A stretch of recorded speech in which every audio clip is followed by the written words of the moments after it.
It was a little chilly this morning.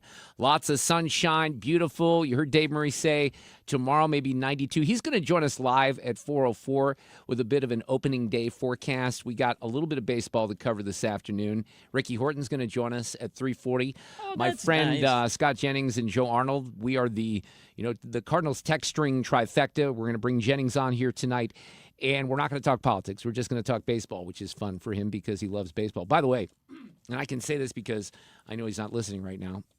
We one of my favorite things to do, Sue, and I highly recommend this for everyone in the audience right now. If you're looking for, you're not latched onto a streaming show right now, you're not quite sure how baseball is going to entertain you. If you want something that is entertaining, just go on to the X, formerly Twitter, and just search Scott Jennings' name, right? And then find someone who has tweeted about him, negative or positive. Usually it's positive, okay? So you find someone that's tweeted about him positively, and then look at the reactions. Just look at the responses. People go nuts. So here's one. Here's at Miles Taylor, USA. He's a disgusting pig, and the reason I stopped watching CNN, I can't stand his smug, blank-eating grin.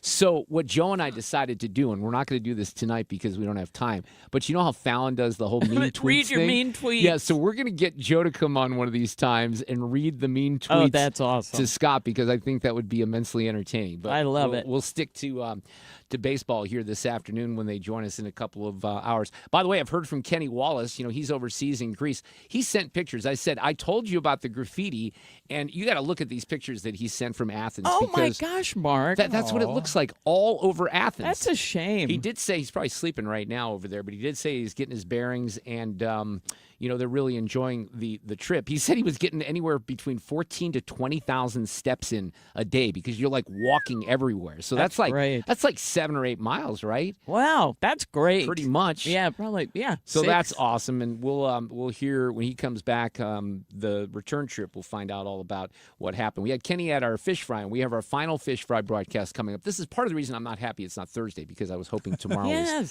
Friday with the fish fry. We'll be at Ott's Tavern and Fish Stand in Millstadt, Illinois. Greg Keller will be on the roundtable panel with State Rep Steve Butts. Brad Young is going to visit with us in the 5 o'clock hour. We got a couple other things planned. Tomorrow, Brian Kilmeade will be here. So we'll visit with him on Thursday afternoon. But, I wanted to share this just quickly because I love this story, and I don't want to run out of time today to do this. I shared it with Fred last night and with Scott and Joe, and I think I even sent it to you, Ethan, this story about Mike Schilt. And Sue, I know you were kind of a fan of Mike Schiltz, right? Yeah, I just thought he just seemed like a genuine, nice guy. And you know what's weird about the whole Mike Schilt deal is ordinarily, and I will tell you, there's always backstories that people know. Like, I can go back to when Greitens was governor and a lot of that stuff was happening. There's always stuff that comes out that we may or may not share with you as the media. Like, the media knows stuff. People have sources. We know things. But with the Mike Schilt firing, I was always expecting something to, come out of that and at least signal why that happened, because it was definitely a surprise. Cusimano's criticized it before, but was there one thing that pissed them off, or was it just something over? I don't think we're ever going to know. But Mike Schilt was written about in The Athletic, which is, part of the New York Times. And I didn't know this. Fred, did you know he was working in the Orioles system? No. So Tyler Kempner, who wrote this story, said, the players leave, you stay. That's the guiding principle for everyone who works in minor league baseball. Mike Schilt has known it for 50 years. Now, for those of you who don't care a rip about baseball, still, I want you to listen to this because there are some great life lessons in what I'm about to share with you. This is the type of thing I think you should share with your kids. If they're, my daughter might be a little young, but if they're a little older, share this story with him because I think it's quite remarkable. So he turns 58 this summer, and he's devoted a half century to the game. He started as an 8-year-old clubhouse kid for the AA Charlotte O's. That's where his mom worked. And this is what's interesting. One player, especially, was destined to leave and do many great things. So he says, Mike Schilt says, he watched Cal Jr. come in playing third base in 1980. He said, now he's working for the Orioles, so that's kind of the story I'm going to get to. Mike is working in their kind of development system, so he's not a manager. He was with the Padres. We'll get to that here in a second. But he's talking about Cal Ripken Jr. He says he was first one in the clubhouse. He'd go out, he'd get early work, single day at home. He did it with intentionality. He played 144 games, won the league, took a week off. Then he went and played 50-something games in Puerto Rico, won a championship there, had a week off. Then he went to the big league camp. He played 11 and a half months that year. And the story says, Cal Ripken Jr. had Hall of Fame talent to drive, and the drive to match, right? He lived his purpose to be an iron-willed legend of the game, and that's exactly what happened. But what I, didn't know is this connection that Mike Schilt had with the Orioles. They say that one of his first jobs was in Charlotte, retrieving foul balls at Crockett Park. The starting salary, $5 per game. And then, of course, he becomes a major league manager making millions of dollars a year. But he has 2 years left on his contract, right? And we find out in October, when the season ends, that he has resigned as the manager of the Padres. Like, quit. Who does that? But this is the explanation. And this is rather interesting. Mike is quoted in this story in The Athletic as saying, I kept thinking, after where you've been, well, why would you want this job? I'm sorry. This is Cal Ripken saying this about Mike Schilt because he's interviewing Mike Schilt to come in, but not as a manager, not as a big key position, right? This is like a AAA position to mentor the kids and make sure they know what they're doing. So it's way, way step down. So Cal says, after where you've been, why would you want this job? That was the part that made me shake my head. But I'm so thankful that he does get great fulfillment out of teaching, and maybe that he's connected back to where it made him feel the most good about baseball. And that's where they kind of get to the story, because what he says is by the end of the season last year, in particular with the Padres, he says it was joyless. He was unfulfilled by day, restless by night, exhausted always. When he looked ahead to 2026, Schultz saw an outcome he could not abide. He says, I know what it takes. This is where it gets real interesting, I think. I know what it takes to win 90 games in the big leagues. I know what it took out of me, and I was honest with myself, and I realized I probably didn't have that in me anymore. And then the human part came out and said, well, you know what? If you have an off year and you don't make the playoffs, what are they going to say, right? Hey, you're human. You could have gotten away with it. But he says, I would have known. For about 2 minutes, I thought, go make your money, and then I immediately stopped and I said, that's it. And he didn't. This is a guy that didn't make more than $14,000 a year until he was 33 years old. He's kind of right about our age. He's a little younger than I am, younger than you, Fred. But, $14,000 until he was 33. He was homeless twice. He said when he was coaching in high school and college, he crashed at friends' homes for months at a time. He lived simply, single, no children, married to the game. Now, I remember, wasn't he engaged when he was here, Fred? Yeah. And I don't think that worked out. Oh, he got married in 2020. I know, but I don't think that worked out. Oh. Because they're saying that he's single now. And the one thing that I would say about Mike Schilt, and I've told this story before, is he was kind of awkward to get to know. A lot of these managers are. Matheny was that way as well. And we ended up having a good relationship in the end. But they're hard nuts to crack sometimes on the air. You see this with players, too. They want to be very protective. But remember, Fred, when I would try to ask Mike about what he did, in his spare time, there was nothing. There was no answer because he didn't have spare time. He just dedicated everything to baseball. So he's got a beautiful place now, I guess, in North Carolina. It says he's got a private dock and a new 23-foot boat, but he has no experience with a boat or with fishing. But he says that his schedule with the Orioles will give him 1 week each month to learn. He says, I'm going to see what else is out there in the world. And I truly hope that he does, because he seems like he's going to live his best life with baseball. He's not going to have the pressure that he'd have as the manager of the Cardinals or of the Padres. He's going to teach kids about baseball and mentor them and do what he kind of started doing in the league. And I think that's incredible. Loves. I think it's great. It's a great story and a great life lesson. I remember, was it a couple years ago, we met him on a golf course when we were doing a live remote. Yeah, where was that? I can't remember. But he was just the most simple, down-to-earth, honest, easygoing person ever. In this, let me just say one thing here from this article that I forgot to mention, because when you think about, I was skipping over just a little bit here, and we'll take a break here in a second. But so between the Cardinals and the Padres, 6 seasons as manager, right? His teams had 95 more wins than losses and reached the playoffs 5 times. There's only 5 active managers: Aaron Boone, Craig Counsell, Terry Francona, A.J. Hinch, and Dave Roberts, who have earned more trips to the postseason in that time. That's kind of crazy, too. So, he was great for the Cardinals. Something happened. We're never going to quite know. And now we're in our rebuild, right? We have the latest on this Meta lawsuit, which was decided in Los Angeles today. Our friend George Rosenthal from ThrottleNet coming up. Traffic from the 97.1 FM Talk Traffic Center. Let's check out the commute tonight. If you are just leaving downtown, we've got an accident reported westbound 44 at 7th Boulevard They've got the left lane blocked through there. Boy, we've had issues down there in the last couple of days.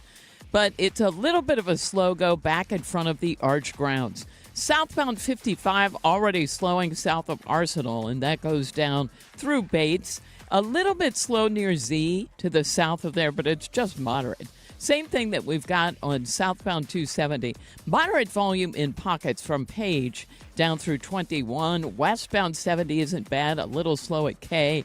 64, though, has moderate volume, but it's in pockets from Kings Highway out through 270 and then at Lake St. Louis Boulevard. There's a little bit eastbound coming off the Poplar Street Bridge and eastbound 70 at 64. This report brought to you by Lakeside Renovation and Design. For over 25 years, they have been our choice for transforming homes inside and out. From windows and siding to kitchens, baths, and outdoor spaces, they deliver quality craftsmanship and lifetime warranties. Visit lakesiderd.com to start your dream project today. I'm Sue Thomas. That's Traffic 97.1 FM Talk, St. Louis Conservative. Straight Realty has always been an industry leader when it comes to commissions, so it should come as no surprise that the recent Realtor settlement has only empowered us to continue offering our sellers even better rates. We now list homes for only 2%. Hi, I'm Christina Straight, owner of Straight Realty. Call me, 314-441-4444. Why pay more than 2? You can also listen to my podcast on my website, straightrealty.com. Commissions are not regulated and are negotiable. Straight Realty is a licensed broker in the state of Missouri. Triton Exteriors, St. Louis roofing, siding, and gutter systems. We'll take care of you and your home. We're #1 in the Ladue, Kirkwood, and Webster area. James Hardy certified. Visit triton.stl.com to be connected with a James Hardy expert and receive a free estimate. Triton-stl.com or call 314-717-1159. That's 314-717-1159. Triton Exteriors, St. Louis #1 James Hardy specialists. Hi, I'm Jane Pushkar. I'm Lauren Greenwood. I'm David Jaworski. We're running for the Francis House School Board with an important message. It's time to stop wasteful spending and focus on what's most important, our children's education. I'm running because I believe in parental rights. I'm running because our children's future depends upon conservative involvement. Together, we can make a huge difference. It's critical that you vote conservative on April the 7th for Pushkar, Greenwood, and Jaworski. We're number 1, 2, and 3 on the ballot. Paid for by Francis Howe Families, Allie Beardsley, Treasurer. To have a roof over your head, a nice roof over your head, is very important. That's Rick talking about his experience with Rhino Shield ceramic coating. We got Rhino Shield 18 years ago, and they were very cooperative on getting us the right paint. They were in and out and done in no time. Once it was finished, looked great. We were very happy with it. The main reason Rick called Rhino Shield is because it's backed by a 25-year transferable warranty. We've watched a lot of people get their house painted 3 or 4 times, and we haven't had to do any of it. I don't know about you guys, but I don't want to have to paint it every 5-7 years. Take a tip from Rick and put down the paintbrush and call Rhino Shield for your free evaluation. 877-25-RHINO. 877-25-RHINO. Or visit 877-25rhino.com. We got Rhino Shield 18 years ago. Financially makes sense, especially if it's going to last like this did. Still looks great. Call now. 877-25-RHINO or 877-25rhino.com. Don't paint, don't Rhino, go Rhino Shield. Never paint your house again. Rhino Shield. When it comes to planning your retirement, there's a lot to think about. Portfolio management, tax planning, and retirement income just to get started. Steve All and his team at the All Financial Group focus on those things and more. Their goal is to help you achieve your goals. Call 636-230-8824 or online, yourmoneymattersstl.com. Investment advisory products and services made available through Impact Partnership Wealth, LLC, IPW, a registered investment advisor. Insurance and annuities offered through Steve All, NPN number 153-07419. The Mark Reardon Show is St. Louis Conservative. A little breaking news here on the government shutdown or the partial shutdown. We're at like day 40 of that, which is kind of ridiculous. But here's the very latest. Jennifer Jacobs is reporting on this at Fox today. The White House has rejected an offer from billionaire Elon Musk to cover TSA workers' pay during the partial shutdown. I don't know if you saw this, but a couple of days ago he said, I'd like to offer the salaries of the TSA personnel. So what they say is, and this is, Jennifer Jacobs, CBS News, gave the wrong affiliation there.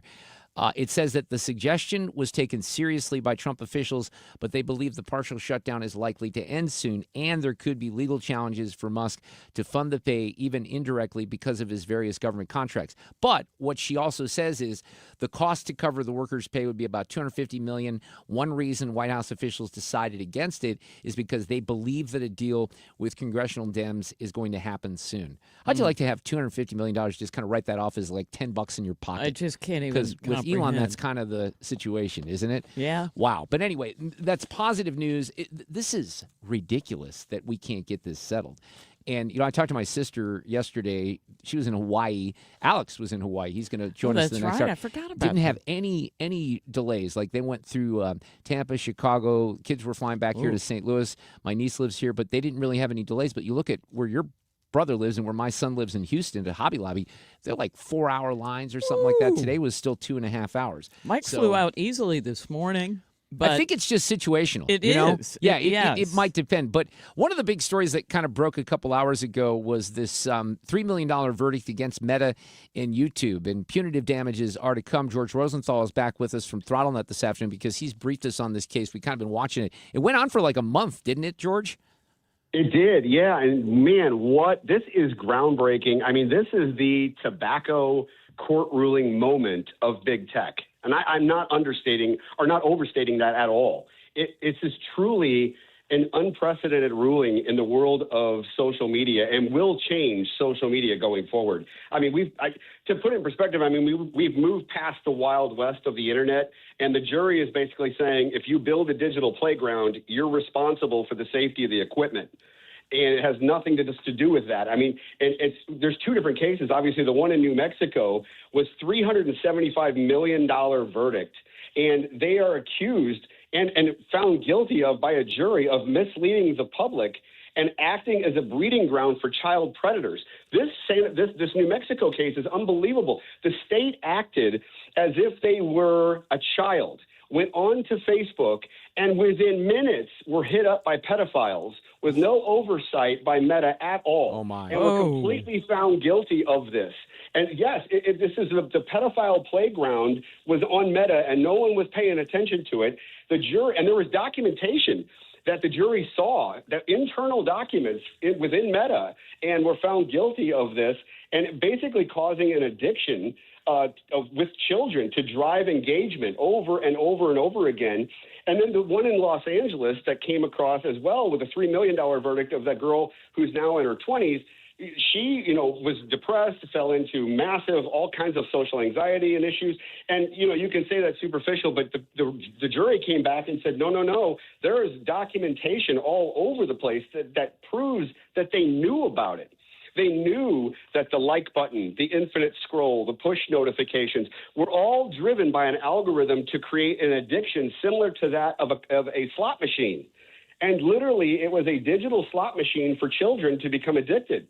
And it's unbelievable. In the past, they were guarded by the Section 230 law, okay? And this was where social media was not responsible for the content that went on their platform. Well, that's just been broken, because it has nothing to do with the content that's on the platform now. It's the algorithm, the intentional coding of the software to create addiction for those mushy-brain children that are just forming, and it's creating this whole platform where they don't know who they're talking to. The next thing you know, they're talking to a pedophile, or they spend their entire childhood with no friends and infinite scrolling and pushing like buttons. And it's been proven that they did it intentionally. So this is going to lead to a bench trial, and that's where a judge, there's no jury, a bench trial is coming up, and the judge is going to rule whether or not they have to change their algorithm and change all of their code to remove any of the hooks. On top of that, I think this is going to spur some sort of legislation like similar to Australia, where you have the minimum age is 16 years old to even sign up for social media. I think that's where this is going. And honestly, I kind of hope it does. Yeah, now, me I know too. The flip side of this. Yeah. The flip side of this is, yes, parents need to take responsibility for the love. I mean, parents have got to start paying attention to what their kids are on, how much time they're spending on these things. And you can't use the excuse, parents, of, oh, well, I'm just busy and I don't know how long the kid's on. There are applications out there that you can put on your devices that will limit the amount of time, limit the number of apps they're allowed to go to and download. You can have control over all of this stuff without having to be the bad guy and or get into a big argument with your kid. You can regulate all this stuff, but you just got to take the initiative to do it. But since that's the other side of this, is there needs to be some responsibility from these social media platforms, and I'm really, really happy that they're going to be forced to do this.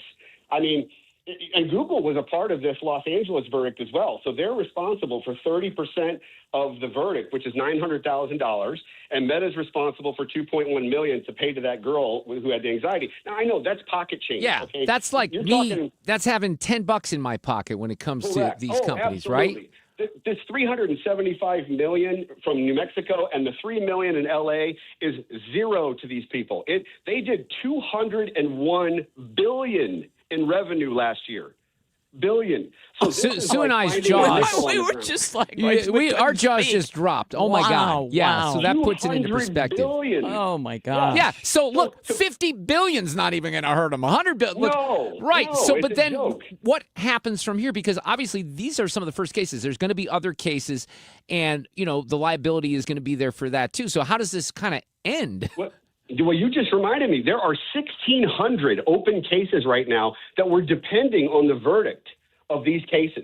And now that Google and Meta have been found guilty, those 1,600 cases are going to move forward. And again, it's not about the money. They'll pay the money even if they lose all those 1,600 cases. But what I think is going to come out of this is major regulation from the government, and also the ruling of this bench trial that says, look, you got to change your algorithm and or police the fact that under 16-year-old children are on your app and platform and need to have specialized rules or sign-up policies or maybe data feed policies, or maybe you can't infinitely scroll for 5 hours at a time if you're 13 years old. Right. But here, let me ask you this, because they said in some of the reporting of this, they said this is the first time in history a jury has heard testimony by executives and seen internal documents that we believe prove these companies chose profits over children. That was one of the lawyers for the 20-year-old. So Meta says, obviously, we disagree with the verdict, but Google's response is even more interesting. They say this case misunderstands YouTube, which is a responsibly built streaming platform, not a social media site. So they're trying to, play games with the words there in the minutia, right? They are. Yeah. They are. And here's the thing, and it's because you can use their platform without signing up. That's why they're taking this, because Meta, you have to create an account. YouTube, you don't have to. You can go to youtube.com and watch anything you want. So that's their argument, is that, hey, we're not the same as Meta because you don't have to have an account. Whereas, but here's the issue, though. You still have YouTube Shorts, where there's an infinite scroll of 1 minute videos. So you have this infinite scroll, and the court is saying, look, you're just as guilty as Facebook, whether or not you're allowing an account or not. Now, that's a totally debatable situation, because that's content that's out in the ether for free that now it's up to the parents to keep you from doing a 5-hour scroll on YouTube. I think there is a little difference there. Yeah. So we'll have to see what the lawyers decide. But this is fascinating. It's certainly a big case. I know we've been tracking it, George. I appreciate coming on here this afternoon again, following up a great Tech Talk Tuesday last night. So keep us posted, okay? Absolutely, will do. Thank you so much, and go Cardinals. All right, yes, go Cardinals. We'll get a little preview from Ricky Horton here in a couple of minutes. Look, I'll be honest with you. This stuff, when my kids were teenagers, I didn't have to deal with. The older kids who were 29 and 26, they were more into the video games. I mean, they didn't get their heads out of the basement. I had no idea they were playing. Well, I knew what they were doing. What I mean is, I just let them be boys and play video games. They never really got into the social media stuff. Even to this day, which is kind of interesting. They're not super into social media. And the one that they are, like the son in Houston and Idris's mom, my son's girlfriend, Natalie, she's on Instagram quite a bit, which I love because I can see pictures you could see what's of the up. grandson. Yeah. But look, I have a lot of fears from my daughter, and we try to have some of the things that George is referring to. You limit screen time, parents know, you get busy. The kids are busy. She's got swim. She's got a concert tonight. So likely she'll come home and she'll wind down a little bit on the iPad, but we try to regulate it as much as possible. That's a real legitimate fear. It is and a it should legitimate be. fear, Yeah. yes. And I think we all, I'm not as good as I should be as a parent when it comes to enforcing some of this. We all get a little weak in our moments. I'll admit that. You got to have stamina. Right. It's not easy. All right, Ricky Horton coming up after the break. Traffic from the 97.1 FM Talk Traffic Center. We've got some volume out there. Westbound 64, it's mainly Kings Highway and pockets out through 270, and then on either side of Lake St. Louis Boulevard. Now, 70 looks good out of downtown. Little slow in both directions near Cave Springs and at K and a little bit at Wentzville. Southbound 270, still moderate volume there, but it stretches in pockets from Page down through 21. 55 slowing south of Arsenal through Bates. We look good on the Poplar Street Bridge if you're headed into Illinois, but it's pretty slow eastbound 70 coming off the Stan Musial Veterans Memorial Bridge due to road work, and 64 westbound road work at 157 has caused a delay. I'm Sue Thomas. That's traffic. 97.1 FM Talk, St. Louis Conservative. Accidents happen quickly, especially in rideshares. Whether you're the driver or the passenger, injuries can leave you with more than just physical pain. They bring uncertainty, stress, and questions about what to do next. At Kaufman Townsley, we understand the challenges you face. We're here to help you navigate the tough time, fight for what you deserve, and get you the support you need. Kaufman Townsley, real people, real results. Call 314-777-7777. License number GL250000615. Hey, it's good to hear you. Hey, Dad, isn't it good to see ya? Yep, but with smoke alarms, we need to hear them. If one alarm is downstairs, you might not hear it upstairs. At school, everyone hears the fire alarm. That's why we install hardwired smoke alarms that all go off together, just like school. Smoke alarms done the right way. Green is always grasser at grasserhomeservices.com. Hi, I'm Bob Kershaw with Retirement Advisory Group. Hi, I'm Tammy Kershaw. When we meet our clients for the first time, they have built up a lifetime of savings. Their question is, what can we do with this money so we can live comfortably the rest of our lives? First, we develop a strategy to protect your nest egg from any market losses. Then, we build your own personalized structured income plan that will generate you an income the rest of your life. We put you in control of your money. You've earned it, and it's our job to make sure you enjoy it. Let our team show you how you can have the retirement of your dreams. Call us now at 314-993-9494 for a no-cost, no-obligation retirement review. You will also get a copy of our latest edition book, Your Key to a Worry-Free Retirement. We've been helping retirees and pre-retirees retire with confidence for 40 years. Call us now at 314-993-9494 or go online at retirementkey.com. That's retirementkey.com.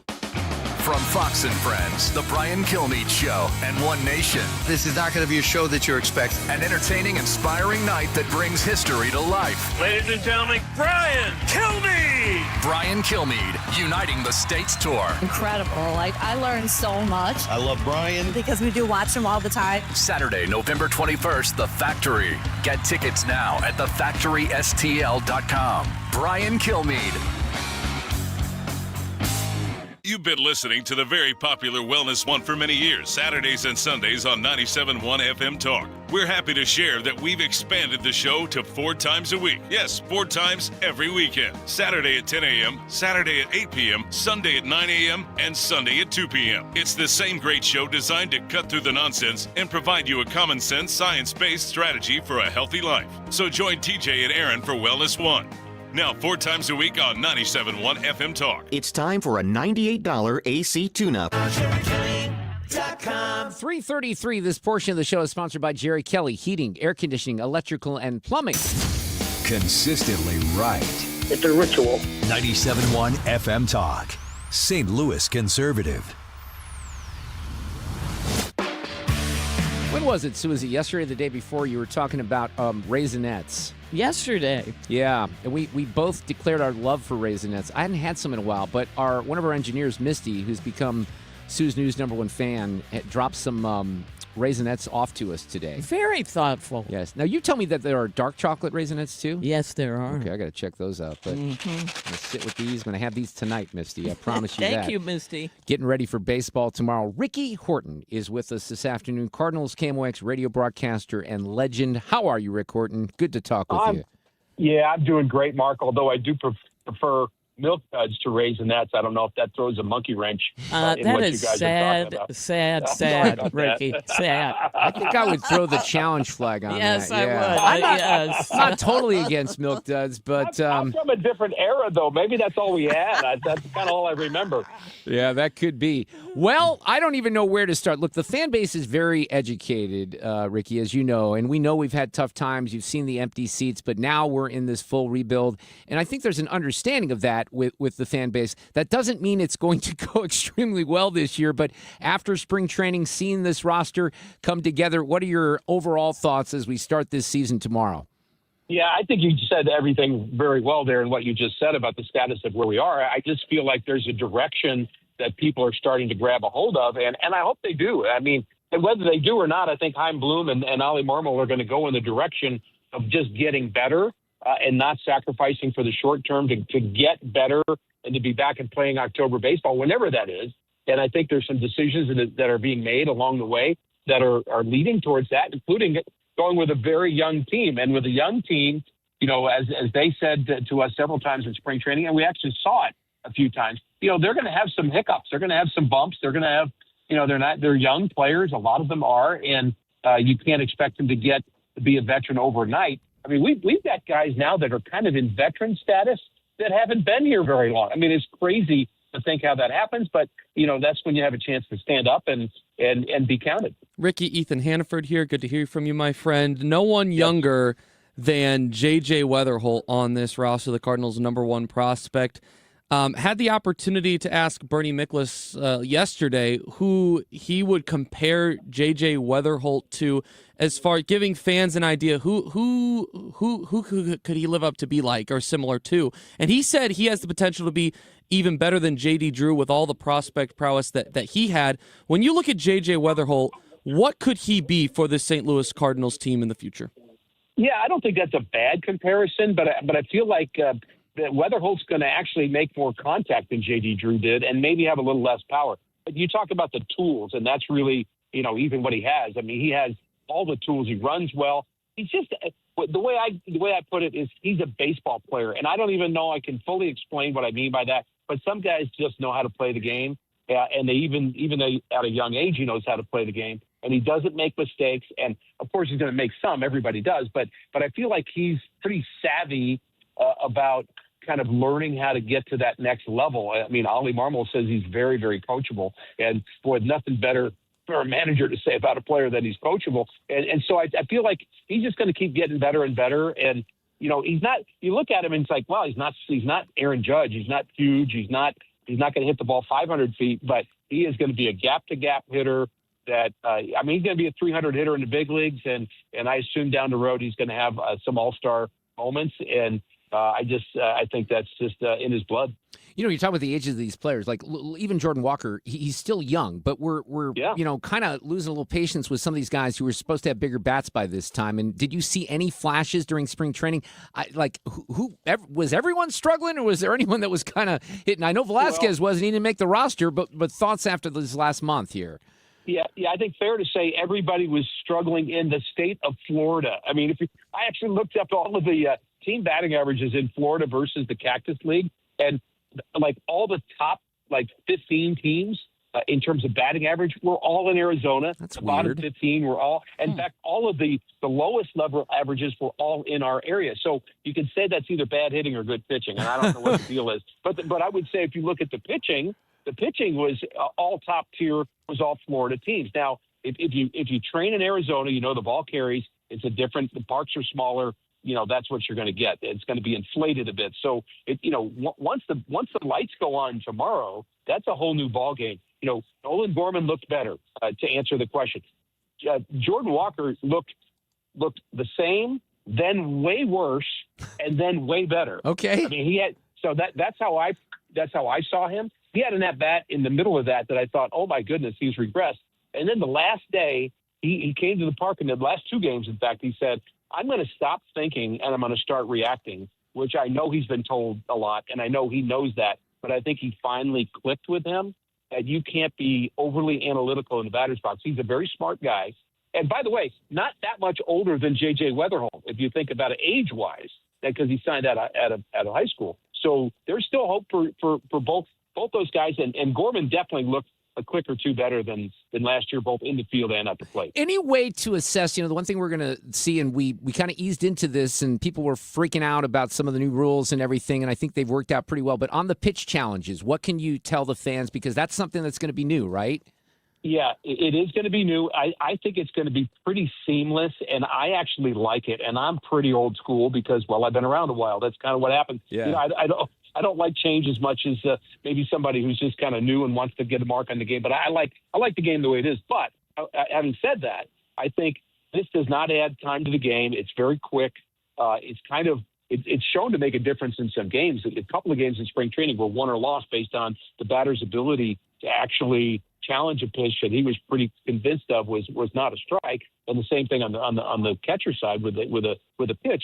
So it actually does impact the game, and I think fans will like it. And the way they present it, it is amazing how fast it happens. It goes up on the board, everybody gets to interact with it. So I think fans are actually going to like the experience of going through it. Now, I'll tell you who doesn't like it is umpires. They hate to say. We had an umpire this week say, I called a strike, but the pitcher said it, or the hitter says it wasn't. It's like, no, that's not what you're – that's off script. But he's just kind of I'm sure there's going to be some moments. I'm certain of that. Right. Ricky, I think you could I could ask a question about any single pitcher on this 26-man roster, and honestly, probably into the minor leagues as well, and there'd be an interesting headline and some interesting questions to discuss. But let me ask you this. If you look at these 13 that are coming up with the big league club, who is standing out to you right now? Who are you most excited to watch in 2026? Well, I'm excited to watch Ryan Stanek lead the bullpen. He's got some pitch stuff, too. He's been around a long time, and he's got some swing and miss stuff. And he's going to be in the bullpen and be a part of it, and he's a durable guy. So we'll see him 60, 70 games as long as he stays healthy. But he's going to lead those guys because that's his MO, and they got him for that reason. They told him they needed him to do that, and he has been doing that and getting high marks for that.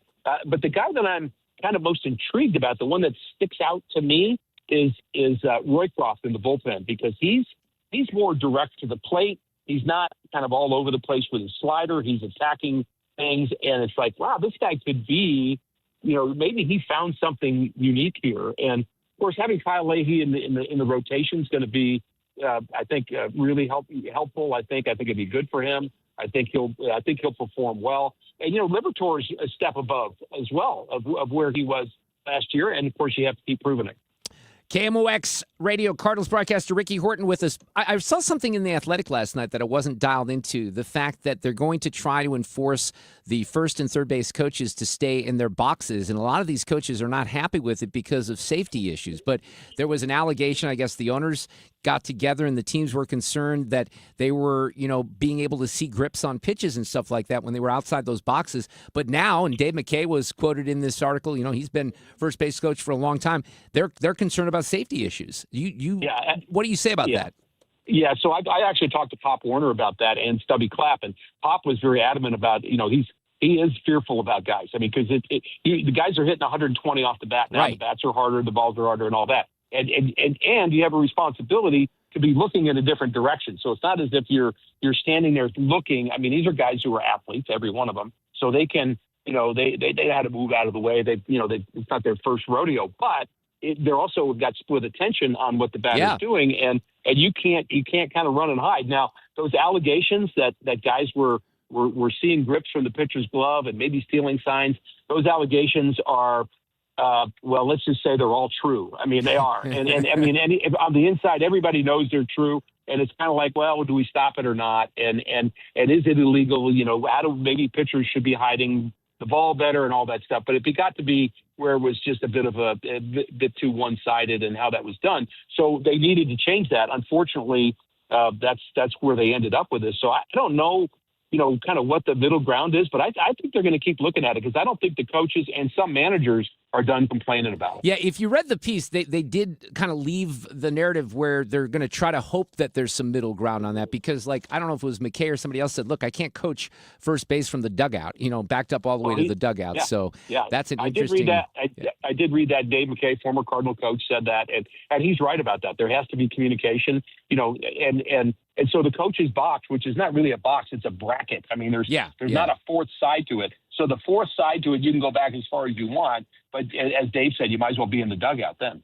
Hey, you got the fans going for you and Rooney tomorrow so you can keep cool when it's 92 degrees? Isn't that crazy? I mean, that's kind of. I feel like we're back in Florida again. I mean, it's actually. I'm really excited. I mean, opening day. You guys know it's magical. Of course, such a treat. And so we're looking forward to tomorrow. We're definitely ready for it. I used to look forward to tomorrow when I worked on the other station. I used to participate and get off in the afternoon. But I'll be slaving away here just like you will be on the radio tomorrow, Rick. I know well, the sacrifices we make. Hey. Yeah, if this is slaving away, I'm okay with it because I love doing it. I mean, I'd be watching the game and talking about it anyway. I just happen to be doing it on the Cardinals radio network. So you do a great job. It's a great job to have. It really we is. love you. Thank you so much. We're big fans, so appreciate coming on here with us. Thanks, Rick. Yeah, you guys are the best. Take care. That's Ricky Horton. He's just amazing. He is really. awesome. I'm glad that he was able to squeeze us in, talk a little baseball. Like I said, we'll do that with Jennings and Joe Arnold in a couple hours as well. You're going tomorrow, right, Ethan? You're taking the day off from this show and prioritizing baseball, which I cannot fault you for, by the way. Yeah, there's just something about opening day. Of course. I mean, you just have to. So it'll be great to see everyone and to catch up. And we'll be covering it for STL Sports Central. So it's going to be a good day. And hey, hopefully we can say that the Cardinals will be above 500 tomorrow because I don't know how long we're going to be able to say that in 2026. I'm going to just try to stay optimistic. I've been looking at my options too. I think I need to go to Cardinals TV, sign up. And what I think I'm going to do is just pay. You can do the $99 for the whole season of the Cardinals, but for $200 you get all the games. So I think I'm just going to get all the MLB on games? MLB TV. Just do it. If you have interest in watching like more than just the Cardinals, well, and I do. It really is a good deal. Because I'll watch the Brewers because Becky is a fan. Sure. And, I'm curious. I like watching other games and good matchups. Yeah. Now you just have to make sure. Well, no, actually, never mind. I was going to say there's a blackout window. If you're doing the local, but if you're doing MLB wide, there is I don't think it matters. So it doesn't matter. Yeah. All right, coming back. Traffic from the 97.1 FM Talk Traffic Center. Accident reported northbound 55 past McNutt, but it looks like it's on the shoulder. Southbound is a little bit slow down there at Highway Z, but it's not too terrible. So just bear that in mind. Now, 55 a little further north is slow at Bates. We've got westbound 40 lining up Kings Highway out through McCausland. Eastbound is slow at 270 and at Big Bend, and southbound 170 slowing at 64. The southbound 270 volume is moderate, but it stretches from Page down through just about 21 before it opens up. Out west, 70 looks pretty good. It's slow at Wentzville, but before that, it's not bad. And 64 is slow on either side of Lake St. Louis Boulevard. 70 eastbound on the Illinois side, slowing right at 64, and 64 eastbound slows at 157. This report is brought to you by Overhead Door Company of St. Louis. Midwest winters take a toll on your garage door, and Overhead Door Company can come out and perform their 26-point tune-up on your garage door and opener. Now, they'll do it for up to 3 garage doors and openers. So just one price. Schedule online, overheaddoorstlewis.com. I'm Sue Thomas. That's Traffic 97.1 FM Talk, St. Louis Conservative. Well, if you tuned in earlier, you probably heard George Rosenthal from ThrottleNet. We love George because he just blows us away with his knowledge in everything that he can tell us. Now, we had Tech Talk Tuesdays yesterday. Today, he was weighing in on the Meta lawsuit. But look, what he does for a living is he is the guy who runs ThrottleNet and started ThrottleNet. ThrottleNet.com. They've been helping St. Louis businesses for 25 years plus now, focusing on security strategy and keeping you productive. And we've told you this before. And it's true. Cyber threats are not just a big company problem. Small, mid-sized companies are hit. No ThrottleNet client has ever paid a ransom because their cybersecurity works, and they're giving you an opportunity to get a free baseline IT security audit that gives you a clear starting point within minutes, because if you don't know what your risks are, you don't know how to move forward. It's going to give you a simple risk score. It shows you where you're strong and where gaps exist, and you cannot improve that cybersecurity, and George and the team will tell you this, if you don't know that baseline. To get a free baseline IT security audit, it's real easy. Go to throttlenet.com/971. Throttlenet.com/971. A very simple way to get clarity on your cybersecurity work. We haven't forgotten about you, Illinois. Come and see us at Ott's Tavern and the Millstadt Fish Stand this Friday. It's our final Fish Fry Friday for Lent on the Mark Reardon Show and 97.1 FM Talk. It's all sponsored by Apache Village RV. For the last 33 years, you've discovered that at Banner Construction, we pride ourselves on quality craftsmanship. We believe the single most important decision homeowners must make when considering an exterior restoration project is who do you hire. At Banner, we provide well-engineered, meaningful, long-term solutions to transform your home into the pride of the neighborhood. Let us help you fall in love with your home all over again. Call or visit bannerconstruction.com and have a banner day. You can feel the Clydesdales circling the field. Hear the stands come alive. Smell the hot dogs, the popcorn, and cold beer in the air. See the crowd rise as the first pitch hits the glove. And just like that, a new season begins. The countdown is on until opening day, and tickets start at just $49. Don't miss St. Louis's favorite holiday. Get your tickets at cardinals.com/opening day. Swings, and it's a high fly ball. That's hit deep. It's a gunner! It's a gunner! And a game winner! Start the season in style on Saturday, March 28th. The Cardinals welcome the Tampa Bay Rays for a spring showdown downtown. That day, you can score a lightweight Cardinals pullover, a navy blue look built for early season nights, and easy everyday wear. Comfortable, classic, and ready for cool evenings at the ballpark. It's a layer you'll reach for all season long. Get tickets and details at cardinals.com/promotions. Are you tired of feeling sick and tired? I'm Dr. Nick Barnes of Health from Within Family Chiropractic. Our simple 5-step approach aligns your health naturally. We correct spinal abnormalities to maximize nerve supply, focus on pure and simple nutrition, exercise and oxygen, mindset, and minimizing toxins in your body. Transform your health today with Health from Within, conveniently located on Manchester in Rock Hill, or online at healthfromwithinstl.com. Want to make the most of your tax refund? File with TurboTax on Intuit Credit Karma. They help you get your biggest refund, and then we help you do more with it. With a personalized plan designed to help you hit your money goals. Start filing today in the Credit Karma app. Mark Reardon is St. Louis conservative.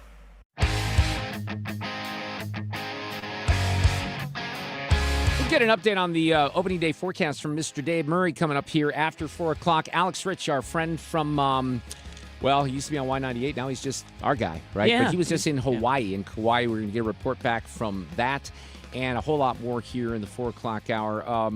We are live at our Fish Fry tomorrow. It's our final Fish Fry in Millstadt, Illinois. We'd love to see you there. You can see the live roundtable on that panel tomorrow. Republican consultant Greg Keller, State Rep Steve Butts, Brad Young's going to visit in the 5 o'clock hour. We're going to eat fish. Sue and I don't think Ethan's going to make it to this one. Do you know? That's a bummer. I'll have to check. Maybe I might be spreading misinformation about that. But we're going to have a lot of fun, and I cannot believe it is our final Fish Fry on Friday. I can't either. There's a lot of reaction that is continuing to come in about the Sheridan Gorman murder in Chicago. This poor young girl was, shot in the back of the head by an illegal migrant by the name of Jose Medina. I don't really want to, give him too much publicity, unfortunately.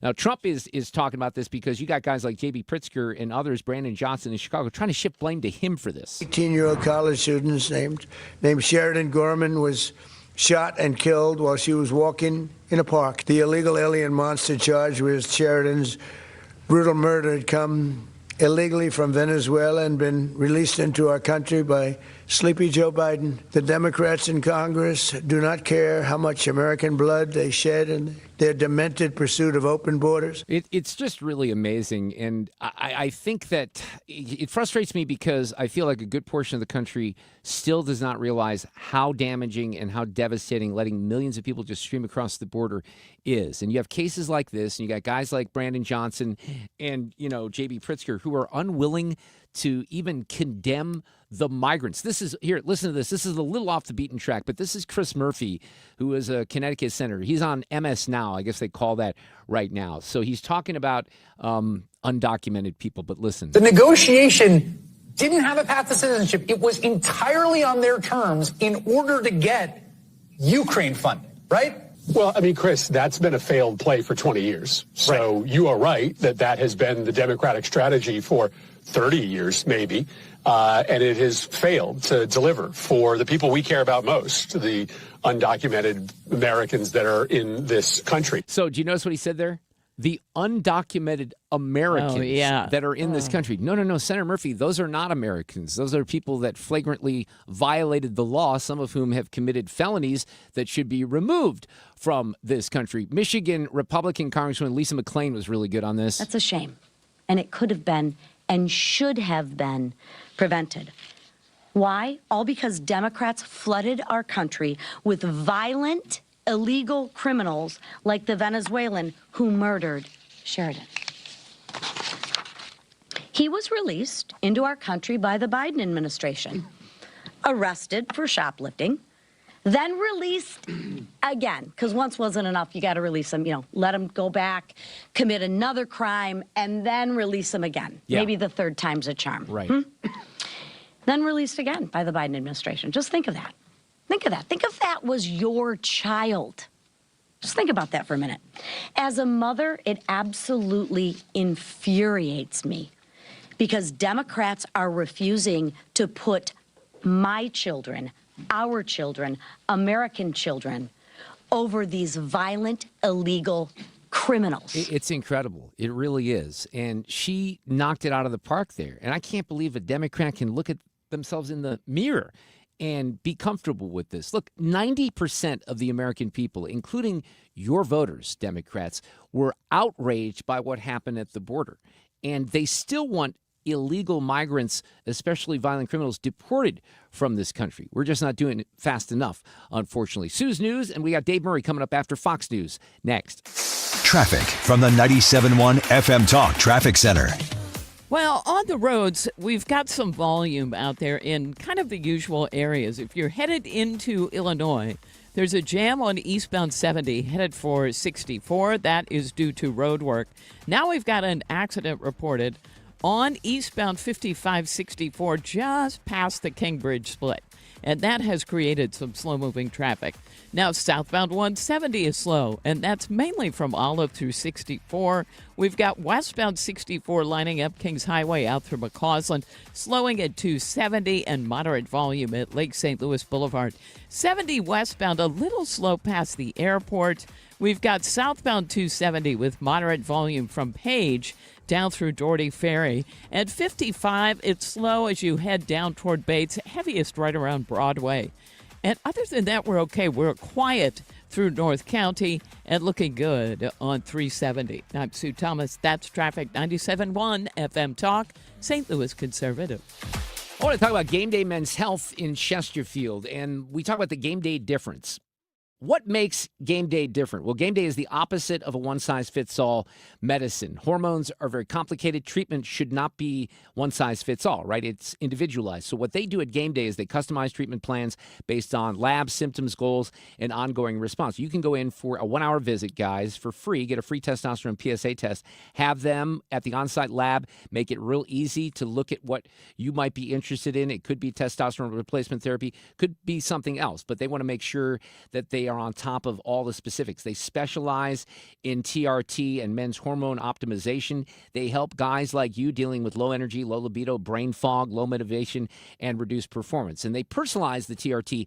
They don't take a cookie-cutter approach. So take advantage of the 1-hour visit. They're very proud. Matt Lawrence is proud to stick to that. They also have other things like peptides, medical weight loss. They have their own pharmacy. That's a big advantage as well. So GameDayMen'sHealth.com. The location I recommend is in Chesterfield, right there at 6440 and Olive and Clarkson. It's that time of year to refresh those tired, stained, and worn-out carpets for spring. Call Carpet Guy Home Services with deals starting as low as $39.95. Our professional cleaning will bring your carpets back to life. For all your home cleaning services, schedule online at www.callcarpetguy.com. A lot of people are getting their air conditioners tuned up and ready to go for the summer, and we're getting a lot of calls of people saying they want a second opinion, to have us come out and requesting us to come out there and take a look at their air conditioners. They've been told that they need a new one, and the repair is quite costly, and might be best for them to replace the air conditioner and then repair it. If you're in that situation, please give me a call, because there is truly some opportunities here for you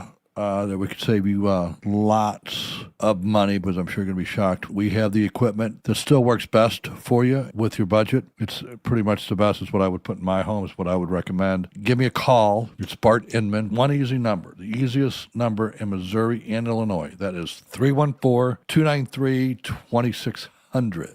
Or the online thing, and that is bartinman.com. That's Bart with a B, Inman with an I.com. God bless. Annie Fry here. If you're nearing retirement or already retired, call my friends Thomas Helbig and Bob Kershaw with the Retirement Advisory Group. They'll show you how linking to the market is much safer than owning the market for your retirement savings. They are the official financial advisors of my show. Go to retirementkey.com. Your home is your sanctuary. Get the peace of mind you deserve with a free estimate on a Generac home standby generator from Generator Supercenter. They're the nation's #1 Generac generator dealer. With expert installation and 24-hour monitoring, Generator Supercenter won't leave you in the dark. Financing is available. Take control of your power today with Generator Supercenter of St. Louis. Call 314-499-2020. That's 499-2020 or GeneratorSuperCenterofStLouis.com. That's GeneratorSuperCenterofStLouis.com. KFTK FM Florissant from the Kaufman Townsley St. Louis's Injury Lawyers Studio. Call 314-777-7777. That's 314-777-7777. I'm Lisa Brady, Fox News. After a jury in Los Angeles found Meta and YouTube liable for negligence and failure to warn of potential harm, recommending each pay a share of $6 million in damages. Meta spokesperson Ashley Nicole Davis says they respectfully disagree with the verdict. Teen mental health is profoundly complex and cannot be linked to a single app. The jury siding with the now 20-year-old woman who accused the platforms of knowingly creating addictive products. She's only known as Kaylee, or by her initials, KGM. She had claimed that the social media sites are addictive and damage her mental health, and accuses the companies of not doing enough to protect young users.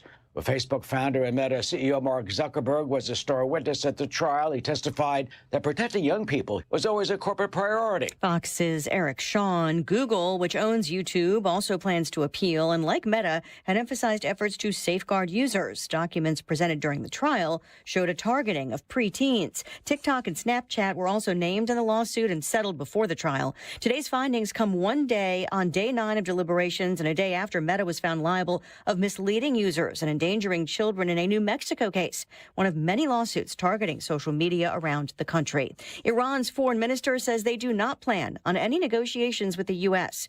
White House spokeswoman Caroline Leavitt says talks continue. Any violence beyond this point will be because the Iranian regime refused to understand they have already been defeated and refused to come to a deal. She would not confirm details of a U.S. proposal that Iran reportedly rejected. House Speaker Mike Johnson says Homeland Security should be fully funded. We will not allow Democrats to hold our airports and our country hostage so they can re-implement their catastrophic, deadly open borders policies. This as each side blames the other for a stalled compromise that would fund agencies other than ICE to end a DHS shutdown. America is listening to Fox News.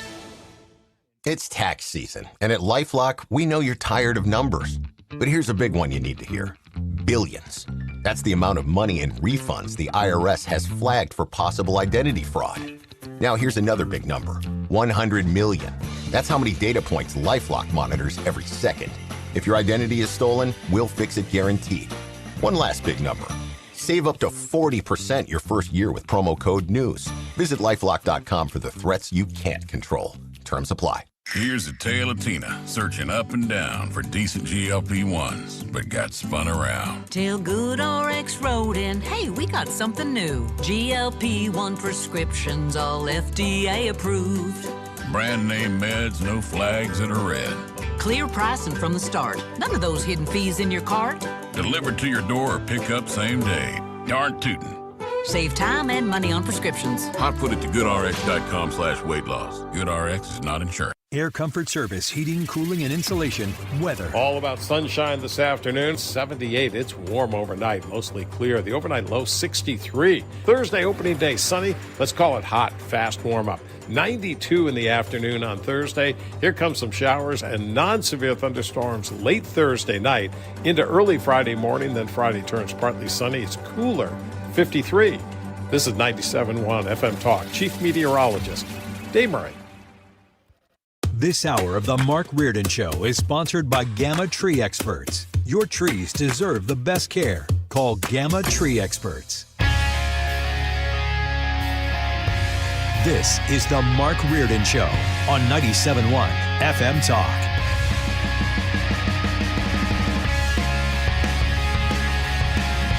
Welcome back. Hour number 2. We have Sue's News coming up here in just a couple of minutes. Another reminder, our final Fish Fry Friday stop is tomorrow in Millstone, Illinois. Ott's Tavern and Fish Stand. We have a blast there. Why am I saying... See, I thought it was... Tomorrow's Thursday. Thank you, Fred. Gosh, darn it. This is my whole point from earlier. I'm not happy that it's Wednesday. I keep thinking that it's Thursday, and it's not Thursday. No, it is and not. I can't wish it to be, can I? Well, you can't, but it doesn't change. I keep trying. Hey, Alex Rich is here, back from Hawaii, and I understand that you have like a good Southwest story to tell, right? I got a good Southwest story to tell. Ooh. Stand by. We have Dave Murray here with us so we can get the summer forecast for tomorrow. Hi, Dave. How are you this afternoon? There. Got to have some great weather stories from Hawaii, too. Oh, what man. A week. Let me tell you something. You got lucky because Kauai didn't get hit as much as the other islands, It right? did not, but when it rains there, it's pretty gnarly. I'll tell you for sure. And Dave then knows. everything starts flooding, and then they start evacuating, and then it's not a great situation. This was wild. On the island, just the island of Maui, Lahaina, which burned down a couple of years ago, they're coming back. They had 20 inches of rain over 7 days. The summit of Haleakala, the high point of Maui, 50 inches of rain in 7 days. Dave! It was unbelievable. Literally, our trip was in between storms. There was I think a Kona low, Dave, if I'm not mistaken. Yeah, Kona storm. A Kona storm, and this was a more rare storm because the winds were coming from a different direction, I believe is how it was explained. A little bit to me. different. The storm was a little further south than southeast of the islands, so the winds were a little bit different. Yeah, and so it was beautiful when we were there, but when we left, the gods started raining again. Same thing for my sister. By the way, I once survived a tsunami in Hawaii, Dave. I don't know if you know the me too. Yeah, I have perils too. that I was in. Honest to God, they had a tsunami warning, and I tell people this all the time. The key to surviving a tsunami is to make sure your hotel pool is on the 3rd floor or higher, because that's where they wanted us. We just had to be on the 3rd floor, and the pool was on the 3rd floor. So I was literally sitting at the pool just waiting. They had evacuated all of the beach. This was on Oahu. Yep. And it was incredible because there was like one idiot splashing in the water, and then nothing happened. So it turned out to be nothing. But we woke up that morning to all kinds of text messages from here because CNN was covering it. And you know how the media makes it look like it's going to be all the islands underwater. But I did survive. Mm-hmm. And then you know what? Along those lines, and joke, I swear to God, the next day when everything was fine, they were already selling T-shirts. I survived the tsunami. That is hilarious. Which was awesome. All right, so what are we looking at here tomorrow? We got 90s, 92 for a high? Yeah, I'm still going to stick with 92. Been sitting there for the last couple of days. It's going to be a very warm start. 63 out the door in the morning, opening day, and the high should be right around the first pitch, 92 degrees. The record for the date is 87 from 1991. The all-time March record for the entire month is 92 from March 24th of 1929. So we definitely have a daily record coming. Man, if we're going to get that hot, let's break the all-time. Yeah, record. Let's say just too. Do it. Yeah. Do you know what the all-time record high for opening day at Busch Stadium would be? I do not. Okay. Because this I has know gotta we've be, had everything. but this this has has got to be be amongst one the of the highest. highest. Yeah. I would think so. So Usually it's cold and rainy. Oh, I know. Yeah. So many times I've been Snowy. out there. Snowy. Yeah. Well, then what are we looking at, though? Then I heard your forecast at the top of the hour. The cold front comes in overnight, though, right? Yeah, cold front comes through probably after midnight. Now, there is a chance of some thunderstorms developing tomorrow afternoon, but it should be 50, 75 miles northeast of St. Louis. So I'm not concerned about that. The front comes through after midnight. There'll be some showers, some non-severe thunderstorms, but there will be some storms. Then the winds swing to the northwest, 44 for the low. Friday, a leftover shower, then partly sunny. But we're almost 40 degrees cooler on Friday, 53 for the high. And a chance of a light frost or freeze late Friday night, Saturday morning. Light is the key. We'll go 32, 33. Good. Yeah. We Your are. peonies will be fine. Thank you, Dave. That's We of are- course my question. I think we are turning the corner, though. If you look at the temperatures next week, we got 70s. We might be able to ease into spring here a little bit as we go into April. We're getting right? there. Yeah. We are getting there. I really like to get past the 15th of April, though. Me too. Keep our fingers crossed. Thank you, Dave. I appreciate it. Have a All great righty. week. All right. Thanks, Dave. Go Cards. Yeah, go Cards. Opening day tomorrow. Alex, you'll be playing music tomorrow at Busch Stadium, won't I you? am, yeah. When the gates open, noon to 2:30, the Alex Rich Band is going to be up in the Budweiser Terrace tomorrow. So go check them out. They do $5 beers up there. Do they really? They do pregame all the way up to first pitch. $5 Busch beers, $5 hot dogs. Although, those deals in the stadium this year with that $29 all-inclusive Yeah, that's a pretty ticket, good man, deal. oh man. But this is the next best thing because you get music included with you being there.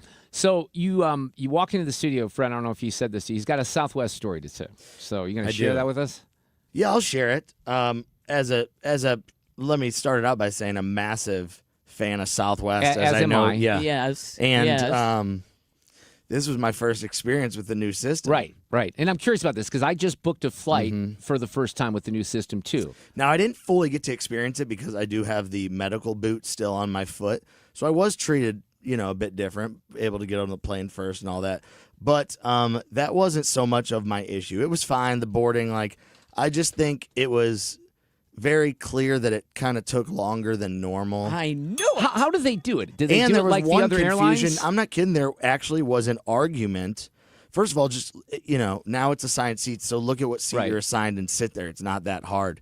There was a whole, one of the flights was delayed by, an additional 20 minutes because a group of people were, all on the wrong seats, and it's at this point, just sit down. You're on the plane, just sit down, Yes, okay? yes. So that was one portion of it. But the story kicks in on the way back from the trip. We were flying out of Lihue, which is in Kauai, on... I guess it would have been late Thursday night, probably about 8 o'clock, let's say. All right. On Thursday night. So we get there, and the plane before us was a direct flight to Honolulu, and that's it. Ours was a direct flight to Vegas from Hawaii. Right. So they end up having to switch the flights. So, our plane was there already, and so... they cleared that gate out, and they were like, they're swapping times. This flight's going to fly out, then the Honolulu flight's going to fly out. Mm-hmm. So then at the same time is where the confusion goes on because they said this flight does not have enough fuel in it. To go to Vegas. To go to Vegas. Okay. So we need to stop in Honolulu. Which is the people who before us whose flight just supposed to got go there. delayed. Right. Why the hell can't they just get on this plane and go to Honolulu? Yes, Right. Okay. yes. Right. So we get on there, and do you ever get on a flight and you just feel like, something Yes.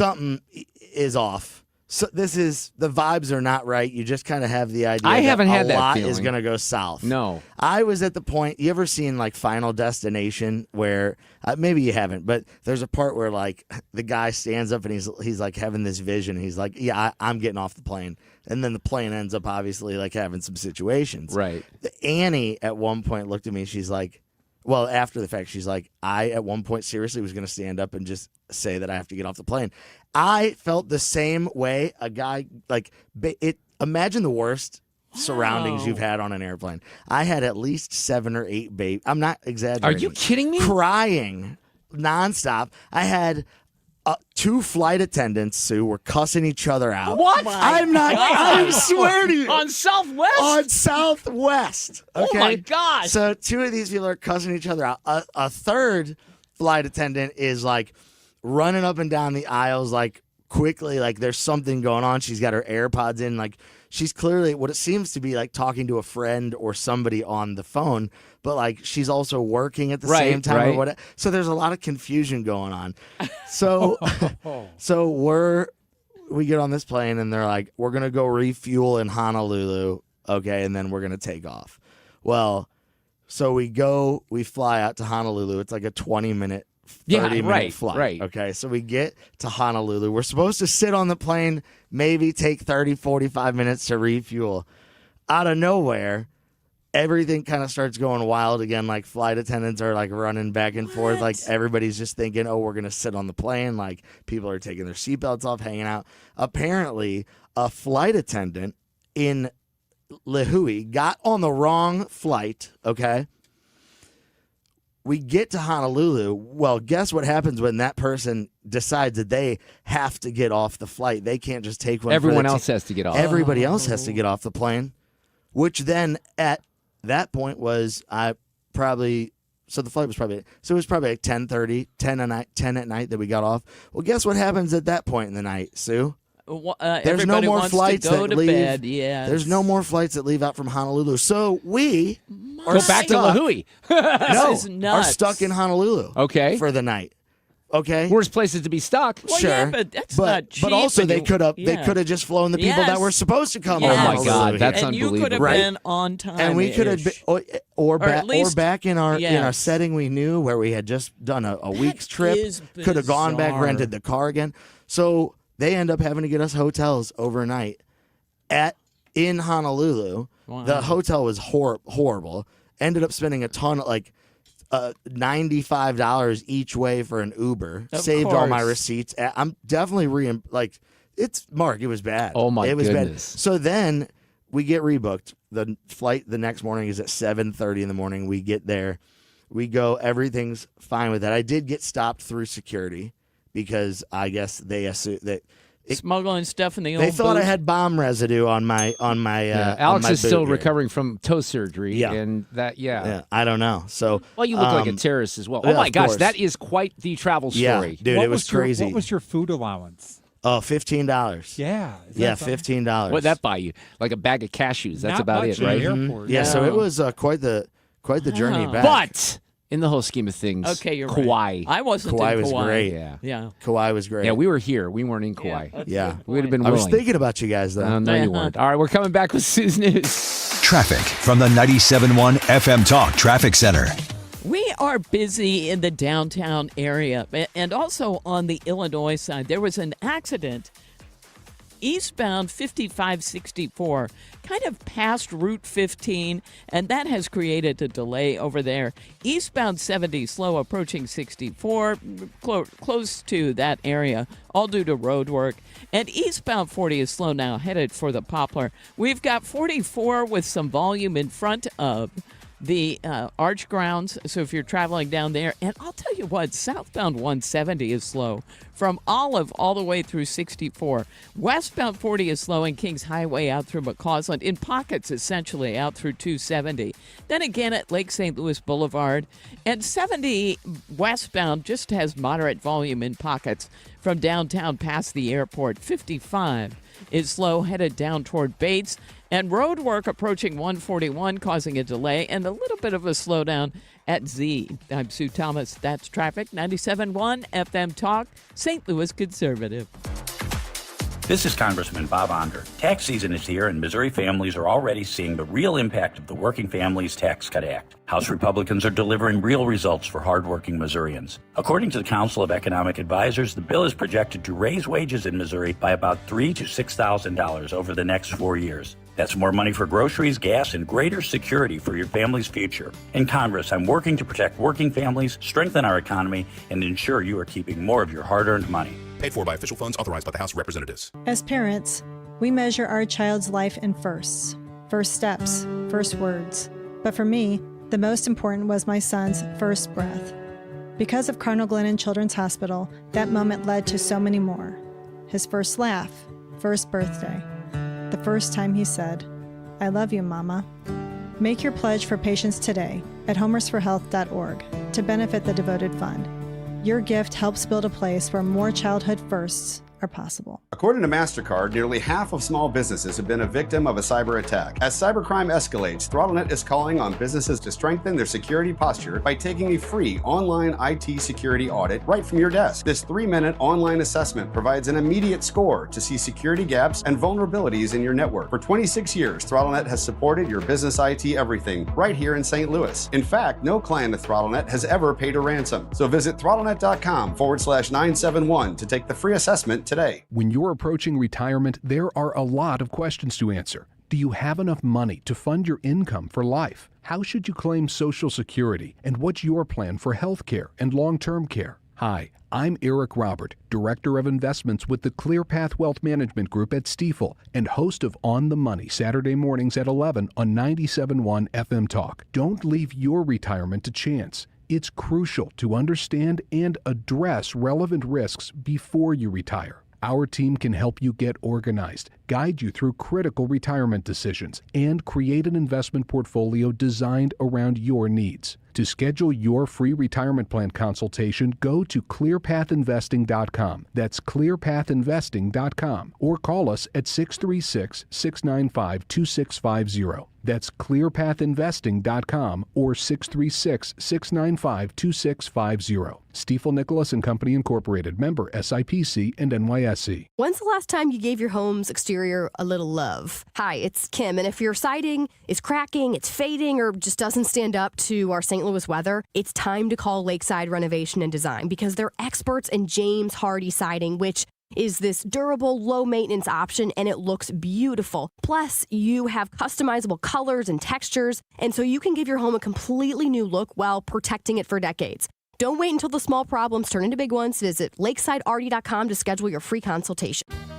I'm Mark Solinger, producer and one of the hosts of the Moth podcast. For nearly 2 decades, The Moth has brought live storytelling to stages around the world and to millions of listeners. These are real people telling true stories from their lives. Stories about a lost family recipe, about working to free a wrongfully convicted man, about realizing you need to leave your May-December romance. Stories that will move you, surprise you, make you laugh. Stories you can't forget. Join us. Follow and listen to The Moth wherever you get your podcasts. Mark Reardon, Sue Thomas. This is the Mark Reardon Show. Okay, we got Suzu's coming up, but quickly, final Fish Fry Friday stop tomorrow, sponsored by Apache Village RV Not Center. tomorrow. Friday. I did it again? Yep. Oh, my God. Ott's Tavern and Fish Stand in Millstown. Don't show up tomorrow. Show up on Friday. Good Lord, I'm losing my mind here. These allegations are deeply concerning. Does the president have any comment? We're not going to comment. It's not clear messaging. No. And now, Sue's News. Brought to you by Sue. Well, this is a good national day. It's National Medal of Honor Day, which recognizes all of its recipients. And it was created in 1861. The Medal of Honor, by the way, is the highest military award for valor in the United States. It's very nice. Okay, And then we go on to the rest. It's also National Manatee Appreciation Day, and I love a manatee. Fred, your thoughts? Oh, no, I do. They're fun to watch. Need a day. Yeah. Well, of course they do. Everything else gets a day. Thank you. What would you give them, a half day? Yeah, what do you want? Yeah. They're Just big. the morning. They need a whole day. And it's National Lobster Newburgh Day. Do you know what that is? What is lobster? I know what lobster is. I don't think I can identify that. I've heard that, but what is it specifically? I had to look it up. An AI said it is a rich seafood dish consisting of lobster meat sautéed in butter and served in a creamy sauce made from egg yolks, heavy cream, and sherry. It's Sounds a creamy. pretty good, It's more of a creamy deal. I do remember that. It sounds delicious. Fred has not had that. No, it sounds really good, though. Yeah, I but you have would not. eat You that. still haven't had the shrimp or the lobster. No, that's Ethan. No, you just I've don't had- like seafood. Fred has had his first fried shrimp Yeah, at these fish fries. That's year. the first I time love you've ever fried had them. shrimp. Yes. I love it, yeah. Okay, you like them now. Yeah, Okay. yeah. You've Yeah, deprived lobster- yourself your whole life. Yes. Fred. Lobster's a lot of work. Well, It is. crab legs are even Yeah. more work, I think. It is a long time Fred, to though, wait. I'm so Crab proud of you. legs You're are. coming out of your shell there a little bit. Out of my shell. Look There at you that. go. Ugh. And it's also International Waffle Day. Now, you make pancakes or waffles, Fred? I'm a pancake person, but I I like love both. a big waffle. I do too. And we've got a little Nate Bargatze on waffles. This is fun. We're at a Holiday Inn Express. So the breakfast buffet there is where they have the cereal where you turn the knob and like 4 pieces fall out. It's like how you feed a cat for a long weekend, you know? That's enough. They had batter and syrup. And so you they had the waffle iron where you make it yourself. So you pour the batter on the waffle iron, you shut it, you turn it over, it locks, it cooks for 2 minutes. Right. You turn it over, you open it, half the waffle comes off, half stays forever. Yes.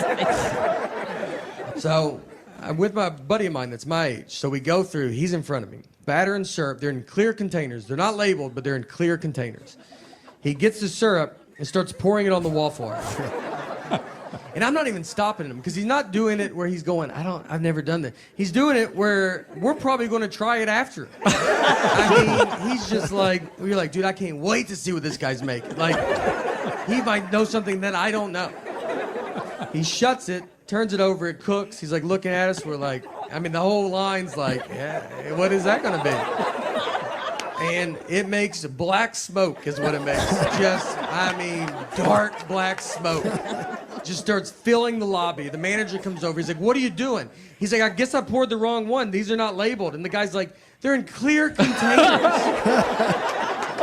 Do you not know the difference of batter and syrup? And he's like, I bet it happens all the time. He goes, I've worked here my whole life and I've never seen that. That's a great story. I've not heard that one, and that is really funny. Yeah, I don't think that's common. No, But sir. I love his description. It just brings back memories. I love those little things that I you do flip over. And They usually have strawberries or blueberries. Oh, it's so fun. All right, this has music. 41 years ago today, in 1985, Prince won the Oscar for Best Original Score for the Purple Rain soundtrack. Alex, you really missed out on seeing someone like Prince back in the day. I'll tell you that. Because I was lucky to see him at the Checker Dome on the Purple Rain tour. I never meant to cause you when you sorrow. You know, every time we do something like this, Sue, and we bring up Purple Rain or there's a Prince reference, I always end up listening to it like on my way home. And then for a couple of days, I'll listen to Purple Rain. Yeah, I get and some it. of the other songs, It's just so good. This movie was a first date movie. I took a girl for a first date to see Purple Rain. You tell us a lot about first dates. Yes, A lot I mean, of first I was dates. just How many second dates did you have, Fred? Because I many. hear about a lot of Not first many. dates. Okay. Well, you know, you gotta gotta swing the get out bat. there. That's what I'd That's say. right. Nothing That's wrong with right. that. And that's before Joyce was buying you shirts, true. right? I I mean, you were on your own, Fred. I think it I was got a a rough lot of world. I got a lot of mercy yeses. Okay, on the first date. No. They also had Stevie Wonder won Best Song or Oscar for I Just Called to Say I Love You from the film Woman in Red. Okay, and 36 years ago today, which is 1990, William Shatner won the Razzie for Worst Director and Worst Actor for Star Trek V, The Final Frontier. Fred, did you see it? And was Yeah, he I did. all No. Well, I'm all Worst in on Picture. William I'm Shatner. certain I've seen it, but yeah, I don't know. I just thought that was certain I have weird. not seen it. Yeah, I haven't either. I'm with you there. And 35 years ago today, it just sometimes freaks me out how old these movies are now. 35 years ago, it was 1991 when Dancing with Wolves won Best Picture. Oh, my goodness. Isn't that crazy? Yeah. You know, Jeez. I was at that time, I was reviewing films, and I was in Columbia, right? So I would have to come into Columbia for the screening. And I remember coming in for that screening, and I wasn't supposed to be at it because what it was, somehow I accidentally got invited. It was supposed to be just a distributor screening, so no media. Oh. But, I mean, I remember seeing, there's certain movies that you remember just being blown away by. Yes. And that was, because I had to make the trip in. And it was just, so and Braveheart's good. another one of those. Like when I saw Braveheart for the first time, I went and saw it again on Sunday for the second time. I saw it on a Thursday and a Sunday. Wow. That's how good I thought it was. Well, Dancing with Wolves was awesome. Joe Pesci won Best Supporting Actor for Goodfellas, and Kathy Bates won that year for Misery. You know what's interesting about what you just said? All of those movies have something in common. People have seen them, unlike the crap that we've had awarded, Yes. Oscars True. in the last 5 years. Oh, People my used to gosh. see the performances in the movies. Hollywood's drifted far away from that. Mm-hmm. Although, again, I want to highly recommend Project Hail Mary. It is amazing. And I think it's so good it's going to be remembered at awards time next year, too. You guys, they've got a story out. A new report is found that the average cost, they're looking forward to this season. Ours starts tomorrow. But a new report found the average cost of a Major League Baseball game for a family of 4 in 2026 is, Alex, what's your guess? I like to play this game a lot. For a family of 4? Yes. I think you're spending... Average. I think you're spending $350. What do you say, Fred? That was my guess. I'll go $400. What do you say, Mark? $1, Sue. Oh, that's a good guess. No, I was going to say like $130. It's $225.90. Okay. Now, the Dodgers are the most expensive. So Alex is right. If the Dodgers are much more expensive, but the rest of the top 5 are the Red Sox. That's $373. The A's, who are now playing in Sacramento, $324. The Cubs, $314, and the Giants, $284. Let me tell you something here about this upcoming season at Busch Stadium, ladies and gentlemen. If you've got a family of 4, you're going to be able to go to every game that you want to very economically this year. Yes, you are. Except for maybe the Cubs. The Red Sox are coming to town early. You know, Right, but the I think bigger. they're going to have deals and better deals and better deals. So be patient. Yeah, the bottom 5, the Marlins are the cheapest at $159. Cardinals are third at $165. The Reds are $164. And finally, in Sue's news, we have today's random fact. Chickens prefer more attractive humans to less attractive ones. I don't know how they proved it, people, but it's knowledge you could use. I want to dig deeper into that one, that's for sure. I love that.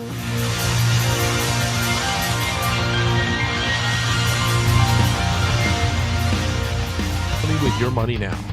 A jury in Los Angeles found Meta and Google negligent of warning its users of the dangers associated by using their platforms. Damages assessed were $3 million. This is the first of several trials taking place this year, with experts saying this is the big tobacco moment for social media, referring to the 1990s cases, which led tobacco companies paying out billions for not being truthful about the potential harms of tobacco products. Markets gained ground today. Dow Industrial average up 305 points at 46,429. NASDAQ added 168. S&P 500 picked up 35. Crude oil off 2.5% today at $90.08 a barrel. The state of Pennsylvania could be the next to usher in a $15 an hour minimum wage. A bill that would bring the wage to that level by 2029 passed the State House largely along party lines. The wage has been $7.25 an hour since 2009. That's your money now. $5,000. That's the average amount of money people in the U.S. are now spending on gas in a year. $5,000. That's crazy. If you drive, you have to download Upside, the free app that gives you cash back every time you get gas. That's right. You can earn real cash back with Upside just by buying the gas you're already buying. You can literally start earning cash back today. I use Upside every time I fill up, and I've already made around $300. You're putting gas in your car anyway. Why not get real cash back? If you like free money, download Upside. I'm saving the cash I earn from using Upside to help pay for a vacation later this year. Download the free Upside app now to earn cash back every time you buy gas. Use promo code SOUND to get an extra 25 cents per gallon on your first tank. You can cash out anytime right to your bank, PayPal, or a gift card for Amazon and other brands. Just download the free Upside app and use promo code SOUND for a 25 cents per gallon bonus on your first tank. That's code SOUND for a 25 cents per gallon bonus. Hey, it's Mark Cox. Take your lawn from good to great with my friends at Lawn Enforcement. I'm talking expert lawn care services to keep your lawn in order. And here's what they'll do for you. Anybody can mow your grass. At Lawn Enforcement, they want to enhance your property. They'll do the mowing and the trimming. They'll fertilize and implement a weed control program and erosion control, which includes retaining walls if you need it. They can landscape. They can design and install your flowers, your shrubs, your trees, all of your hardscapes. No project is too big or too small for my friends at Lawn Enforcement. You can check them out online at yourlawnenforcement.com. So instead of envying your neighbor's lawn. Your neighbors are going to be wishing they had the lawn and landscape that you have. Go ahead and enjoy your space. Be proud when you entertain your friends and your family. They've been in business for over 30 years. Be sure and tell them Mark Cox sent you. Go to yourlawnenforcement.com. If you have been in a car accident in the past and have settled your case, I may have some good news. Some unethical lawyers have people known as runners who come directly to your hospital room or home and solicit your case. It's a disbarable offense. Anyone that would hire these scumbags needs to have their heads examined. I'm John Morgan of Morgan & Morgan. Now for the good news. If this happened to you, we will sue these lowlifes and fight to get all your fees back. And then look and see if these bottom feeders also malpracticed your case and sue them for that too. You have nothing to lose and everything to gain. Visit forthepeople.com for a free consultation or call Pound Law on your cell, pound 529. If someone does this to you, call the Bar Association and report them. Let's fight these bums. Morgan & Morgan, forthepeople.com. Injured? Dial Pound Law or visit forthepeople.com for an office near you. It's time for a $98 AC tune-up. 4:33. This portion of the show is sponsored by our friends at Jerry Kelly Heating, Air Conditioning, Electrical, and Plumbing. Freedom has a frequency. 97.1 FM Talk. 97.1 FM Talk. St. Louis Conservative. Hey, for the first time today, I'm going to do something that is accurate. I'm going to tell you that the fish fry that we have coming up is on Friday, not tomorrow, because tomorrow is Thursday. But we'd love to see you at Ott's Fish Stand in Millstadt, Illinois. I've got a couple things I want to toss out to you. I got a vacuum story, too. But you had a little leftover Sue's News content, and you mentioned something about Michaela Schifrin. Yeah, she won again. Okay, she won her 9th World Cup slalom event yesterday. And that's a record. So most slalom wins in a World Cup season, which is really impressive. Then today she came in 11th place, which in the giant slalom, which was enough to win her sixth overall World Cup Crystal Globe title. And that means she's now tied with this legendary Austrian skier, Anne-Marie Moser-Prohl, for winning the Cup overall 6 times. I feel like I got a little cheated out of seeing her in the Olympics. I don't really remember seeing much about her. Oh, yeah, she did great in her event, but it was overshadowed, I think, by Lindsey Vonn going and crashing. Right, because I never even saw one of her runs that she made. Oh, outstanding. I'm sure you could find it online. She's great. On the topic of sports, so Alex was a Division I athlete at the University of Indiana, was a catcher, backed up Kyle Schwarber. Listen to this. We have all this competition. Sue, you've gone out and you've seen this kid that plays for Webster recently, right? Great. What's his name again? Oh, no, it's going to forget. Is it Scotty something or other? Scotty, yes. He's so great. So, but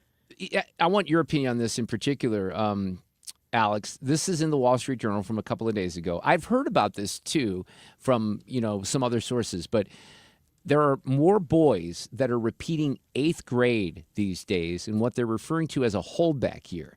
And what that does is that lets them grow, get stronger for recruitment for NIL packages that are worth potentially millions. So they start by telling the story of this entrepreneur in San Clemente, California, named Michael Cancelleri, who has poured tens of thousands of dollars into his son's baseball career. Club team fees, tournament travel, top-of-the-line equipment. Alex, you know how this goes, right? Yeah. It gets very expensive. There are parents listening right now, like hockey parents and all of this stuff. We're about to enter more volleyball with Alexis. She likes volleyball, and that can be – I don't think the equipment charges on that are quite like hockey or baseball, but you know what I mean. It's still – there's, traveling in hotel rooms and stuff like that. Anyway, he says that as high school approached – it wasn't enough. He paid about $20,000 for his son, a straight-A student, to repeat a grade at a private middle school sports academy. He says the draw to it was giving him a little bit extra time to develop and mature. His 15-year-old son, Carter, has grown about 3 inches since August and hopes to be a strong competitor next year as a high school freshman. Yeah, because he's really a high school sophomore, right? Oh, my gosh. 60 other boys are repeating a grade at the same academy, the Togethership, where the coursework includes throwing mechanics, game film review, and nutrition, along with traditional subjects such as algebra and English. Holding kids back in school for athletic edge has existed for decades, and it has. Yeah. I mean, Oh, I it think has? Yeah. Of course, that me neither. No, it's happened for a long time, but it's becoming, I think, a little bit more fashionable, and they say in particular for middle school boys. I think what happens sometimes is it happens when the kids are really young, right? And then you decide to give them a little bit of an advantage and hold them back from kindergarten or whatever, get them started that way Scotty later. Atkinson. Yes. It's pretty crazy. He's the So kid it's from like- Webster, right? Yeah. It's like academically red-shirting them? Yeah. It seems that way, doesn't it? Wait, so these kids, whether they don't need it academically, but are sitting through a second round of middle school. They are going through Yeah. 8th grade one more time because Jeez. as they get to be seniors, and this is what the story says, it's all fueled by NIL in college because you're not just getting recruited now for these positions like this kid at Webster, Scotty. You're getting NIL deals that come along with it because you have to, look, Josh Schertz is going to deal with this with his team, who I'm sure want to be loyal, but they also want to get paid because these kids are getting paid. So if you can get bigger, stronger, faster, more recruitable, the reclassifying or the bridge year, gap year, as they refer to it, is spreading really fast in football, basketball, baseball, lacrosse, and other sports where strength is the key. And they say for-profit sports academies, and there's a lot of them out there, they focus on single sports. They're popping up from Virginia to San Diego. Private schools, homeschool programs, and even public school districts are adding and aggressively marketing holdback years. That's nuts, isn't it? Yes, it Honestly, is. these parents, this is when like club sports, in my opinion, get out of hand. Like there's I agree. There's two. I know these this may sound crazy, but there are literally two options for these kids, right?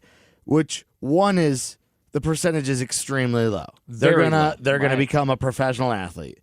The other 99% of these kids that are doing this are going to end up hating the sport that they're playing and probably having some resentment Toward the parents. Toward the parent, man. Sure. Like, I think you're right about especially that. baseball, hockey, you see these crazy parents these days that it's like it's more important to the parent than anything else that it even exists. I mean, some of these parents, it's like they're really trying to relive their own glory days through their kids. It's like they push, and I know a couple of my buddies were by far some of the best baseball players on their teams that I knew. We'd played summer ball together and went to different high schools and stuff.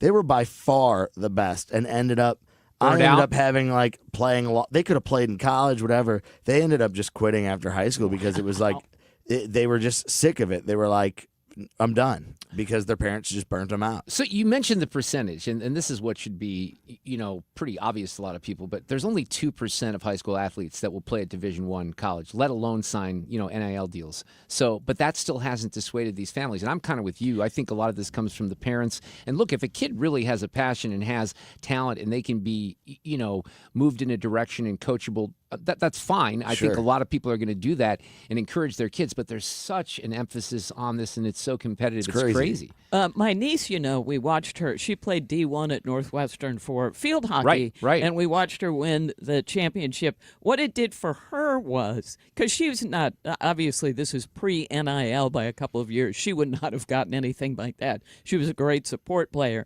But what it did was get her into Northwestern that is so competitive.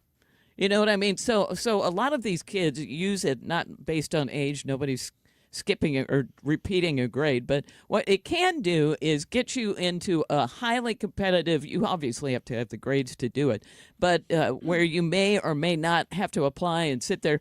It's a little bit of an in. Mm-hmm. So there's all different aspects of it. Well, this is in the Wall Street Journal piece. They talked to this consultant. Her name is Shanae Howard, and she's a private school counselor in Virginia, and she kind of has a sideline as what's called a reclass specialist. So her quote in this story is, every parent believes their kid is elite and they should give them the best chance forward, right? Well, so she's very honest. Man, this is, we got to be a consultant. Fred, you and I should have been consultants because you can charge all this money. The fees range from $6,000 to $13,000 annually, but she says she's turned away families because a lot of them have unrealistic expectations. So here's an example. The dad is 5'5". The mom is 5'6", and they're like, I need him to be 6'3". Well, there's no magic wand that you can wave to have that happen. Come on. But again, this is unrealistic expectations, right? They say there's no national database that tracks the number of middle school athletes holding back. The NCAA says it doesn't have any age-related data, but They also admit that people have figured it out, right? It's kind of been normalized at this point. They indicate that most public districts don't allow this to happen just to gain an athletic edge. But, I guess in Pennsylvania, their Interscholastic Athletic Association can strip a year of high school eligibility if a student repeats 8th grade for non-academic reasons. Yeah, so they're kind of cracking down from the other perspective. Others see losing enforcement battles, like Louisiana eliminated the holdback rule in 2023, along with penalties for schools and coaches that encourage the practice. So they kind of went in the opposite direction, which makes no sense at all. Well, some of these, we've been watching high school basketball, and you'd go out, and some of these teams, like a Principia, who used to be terrible, have now taken the old Webster Groves coach and are now recruiting, obviously. Mm-hmm. And they're so good that they shouldn't even be in that division anymore. This is why I like the public schools, where if you live there, that's what you get. And if you can make something out of it, even better. Mm-hmm. The other stuff is annoying. They cited, I'll close with this on this reclassification thing. In Southern California, where it's a sports mecca just because of the weather and they're playing all the sports, at least 15 schools and academies now advertise reclassification for 8th graders. Wow. Orange County's largest public school district, Capistrano Unified, is rolling out its own taxpayer-funded athletic holdback year this fall. How do you do that? I mean, These it's people California. care too much. It is California, right? Yeah. You know what? Yeah, they do. They care, like honestly, youth sport, high school sports, all of it. Like, I'm a huge advocate, but man, there's a point where just chill. These people, these people care way too much. I mean, I keep joking with my daughter that she's not going to make it to 6th grade just because we go to parent-teacher conferences. But, yeah, this is a different But deal. you're realistic. Do you think she's going to, realistically, do you think she's going to be an Olympic swimmer or an Olympic, You know what I want? I just want her to have fun with what she's doing and have a passion for something. That's really all I care about. And she's swimming for Rockwood and Parkway right now, mainly kind of to stay in shape for the summer, the little community pool that she swims No for. doubt. Right. But we're making her do it because she's good at it. She likes it. She's still doing meets. But no, I mean, we're doing it to keep her active and keep in shape. And she, her. She saw her last week. She's strong right now, super strong because of the swimming. But this whole, and I know people that have kids that are good athletes, and they're super competitive. But going back and circling around to the original point, I think it's the parents that push this stuff sometimes more than the kids. I have a confession to make. I think I might have been one of those parents with my youngest son, Noah, because he was left-handed. He was a good pitcher. I coached him in CYC, baseball. And I actually got him to go to pitching classes, a pitching school. Because I thought, hey, you're a left-hander. Yeah. Don't mess this up. And he did it for a while. Then he just looked at me. He's like, I get too scared doing this. Really? Yeah, I don't want to do it. He didn't like I it. had to You're- put my ego in check and say, okay, that's fine. Okay. Yeah. Thanks. I You get could have it. been Paul Skeens, Noah, but now I got to work with Reardon more, right? We're coming back. Traffic from the 97.1 FM Talk Traffic Center. Westbound 70 slowing at Jennings Station Road, just moderate volume there, and a little bit at the airport and at Wentzville. Eastbound 70 slowing between Forestdale and Wentzville. We had an accident reported southbound 55 approaching Butler Hill in the left lane. Some volume through there. And a little bit to the south of there, a little bit approaching 141 and at Z. That all due to road work. There is a jam headed into Illinois on both the Stan Musial and the Poplar Street Bridge. The Poplar Street Bridge, that was caused by an accident on the Illinois side. And eastbound 64 slowing at 157. The westbound 40 jam starts approaching Kings Highway out through McCausland. I'm Sue Thomas. That's traffic, 97.1 FM Talk. St. Louis Conservative.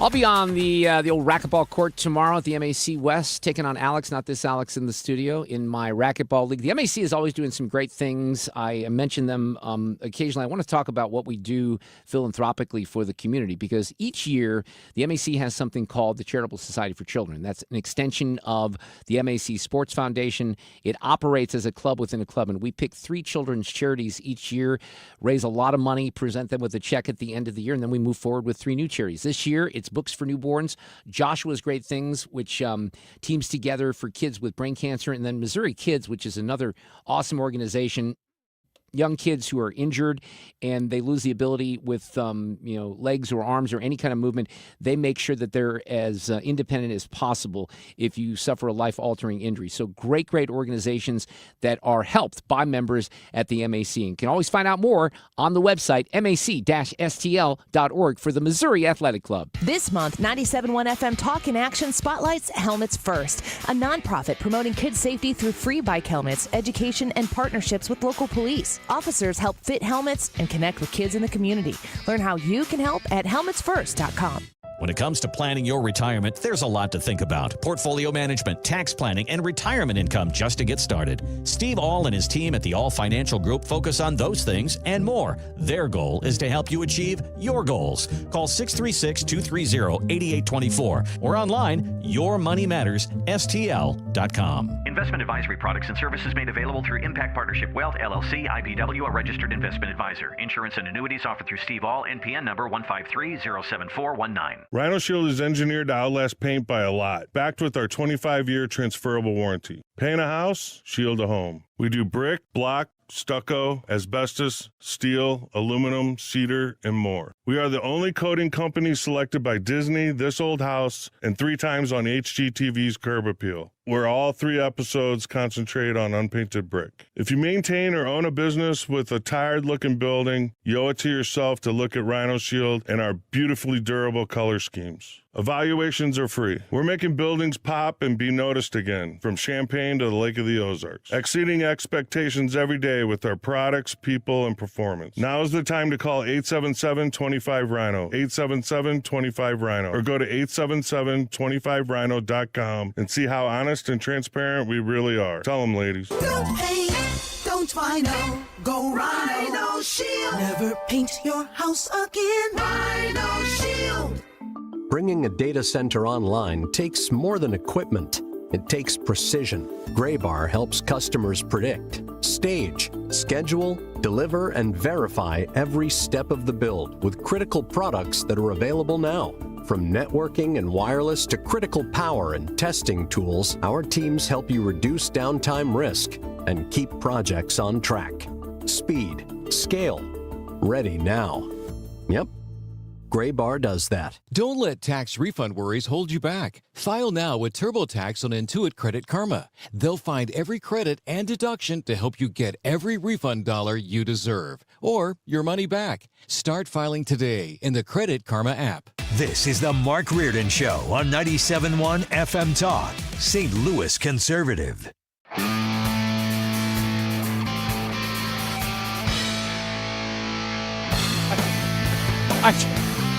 I can't move forward right now. I just can't. I'm paralyzed by laughter. You're going to have to repeat that because we're sitting here, we're talking about Fred's first dates, and he just hit us with one here right before the mics cracked, so and great. the whole room lost it. So I once had a first date with a woman who, I guess somehow she was led to believe that I looked like Lionel Richie.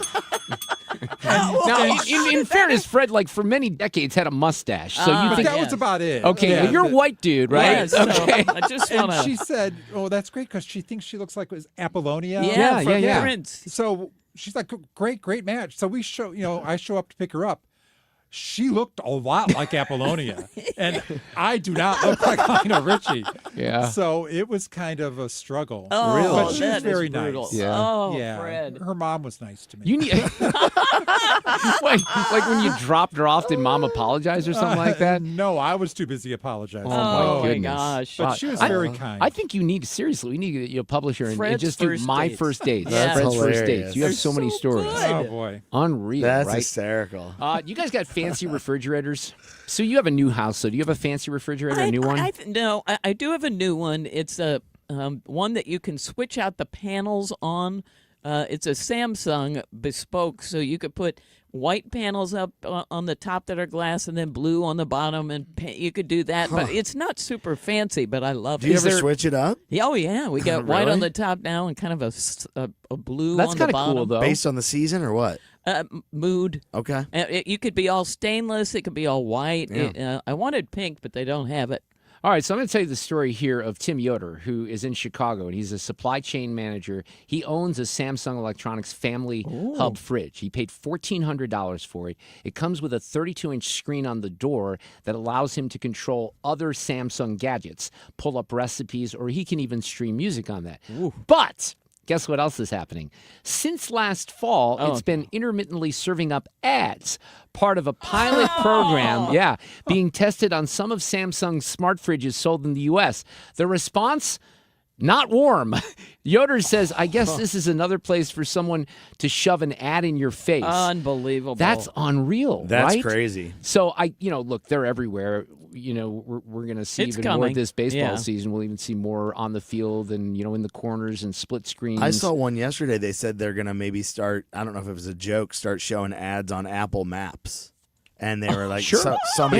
somebody's like, imagine having to explain you missed your turn because an ad interrupted your directions or something. I guess with this one, now you have to be connected to the internet, but you'd want it for the rest of the technology. But there's a rectangular banner at the bottom. It's part of a widget that shows news, the weather, and a calendar. Maybe sort of like sometimes you see these things Like at a gas ticker. stations or something like that. Yeah, I don't know. But I guess they are not saying how long, because they have control over this, how long the pilot program of ads would last or whether it would even end. But then you got people wanting to go back to the old type fridges that don't have anything on there, right? So that's kind of interesting. I do not have ads on my refrigerator. We have, you two of you have been to my house. I have this ginormous, it's a refrigerator and freezer separated, so they're not Yours, combined. it is large. They're like, it looks like a commercial. It is a commercial, yeah. Right. So the people we bought the house from, I didn't put They that were in, serious. right? But they wanted to take that damn thing. I When bet we they first did. made the contract, they're like, yeah, we're taking the fridge. Like, the hell you're taking the fridge? What else are we going to put in there? So we kept it. But the funny thing about it is we didn't even think about something. It has no, like most fridge, you have water or an ice maker, Yeah. right? Well, it doesn't have an ice maker because it's like a completely different Drive unit. me So nuts. the movers came that day, and we were ordering pizza and stuff, and we get a bunch of 2-liter sodas. And I'm thinking, oh, let's get the ice maker. Oh, wait, there is no ice maker. So I know you're going to say, because I've talked about this before, you can get an ice maker and just put it on the kitchen counter, right? But I just buy bags of ice, which are not That cheap stinks. anymore. Do you really? You have Yeah, to that's the buy only thing. bags of Well, ice? because either that or I got to buy one of those ice makers and put it on my counter. Well, see, we chose not to have an ice maker. Why? 'cause we figured it'd be just another thing that would break. Oh, no. So we just Well, that have might be true. ice cube trays. Yeah. My parents have an ice maker, and it literally hasn't worked since, like, I'm talking like, Guys. the fridge it's like a nice fridge, but like, they've just never gotten it fixed. I'm like, that is crazy. That and they is crazy. They get, I don't know. I think my dad, he's a coach, so I think every day at practice he goes to the training room and fills. Okay, that's funny. Well, I brings home bags of ice, but like, just get I 'em need repaired. the ice. I'm a big ice Same, guy. same. As a matter of fact, yesterday I literally at home filled up. I've been drinking out of jars at home. I like just a mason jar. Something about it, I like it.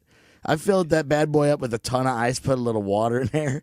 And Annie looked at me. She's like, "Are you kidding me with the amount of ice you put in there? I love. I like a lot of ice, I love too. a cold drink. But Me it's not too. like you go and buy a bag of ice. It's like $4 now. Mark, so you don't have a freezer of any kind? No, I have a freezer. I have a big freezer, but it doesn't have like my Well, just get freezer. ice cube my trays. freezer.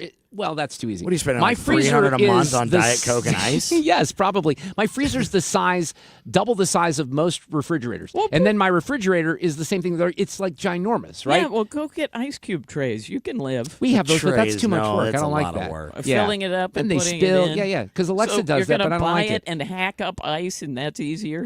I drop the bag and I smash it in the garage floor a little bit, Oh and I my pour it in the fridge. And Max the puppy As loves someone ice cubes. as someone as anal as Mark, this is like Yes. terribly I feel like surprising. I'm to in me. an Just alternate let's get him an universe. ice maker. I need to just do an ice. It makes maker. nice little cubes. Yeah, I know. I've heard that. I've Mine heard rumors. does 2 sizes. Okay, show offs, whatever. I like buying ice at the QT. Traffic from the 97.1 FM Talk Traffic Center.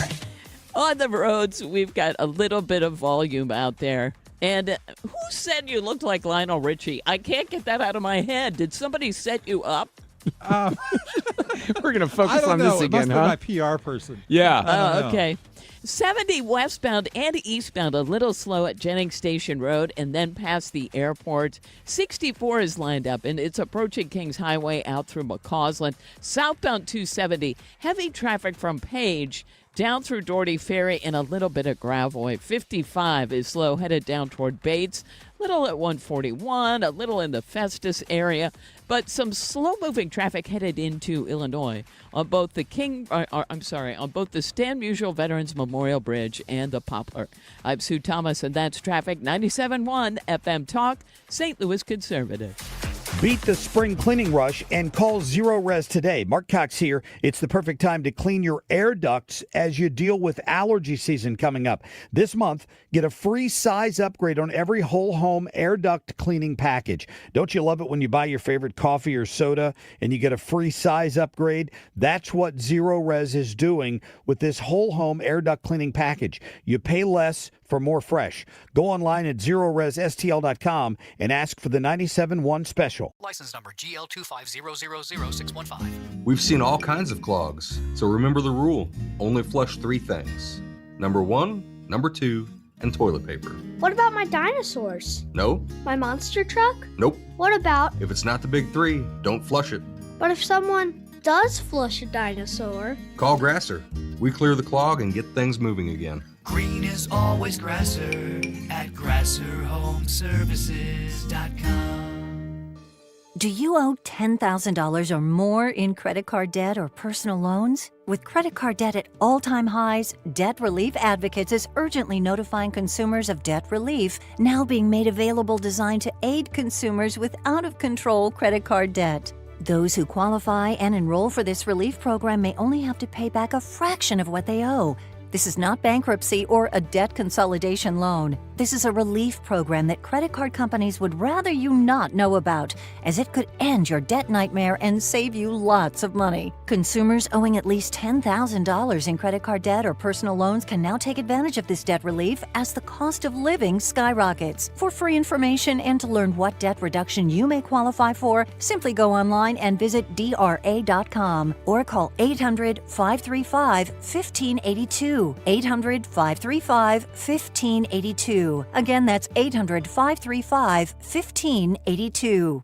If you suffer from burning, tingling, or numb feet, pay special attention as we discuss neuropathy with Dr. Patton, D.C. Doctor, what is neuropathy? Peripheral neuropathy is nerve damage to the feet and legs. What are the symptoms? The symptoms are numbness, burning, tingling, pain, and loss of balance. Is neuropathy treatable? It's absolutely treatable, and we have amazing results. If you have burning, tingling, numbness, coldness in your feet or hands or balance issues, call us at Comprehensive Integrated Health today for a nerve damage screening. The screening will tell if you're at risk for serious complications and if you're a candidate for our cutting-edge treatment program. Don't wait until your symptoms are so severe nothing can be done. End-stage neuropathy leaves people confined to walkers, wheelchairs, and even amputations. The first 10 callers will receive a free nerve damage screening. Call 636-538-5188. That's 636-538-5188 for your free nerve damage screening. 636-538-5188.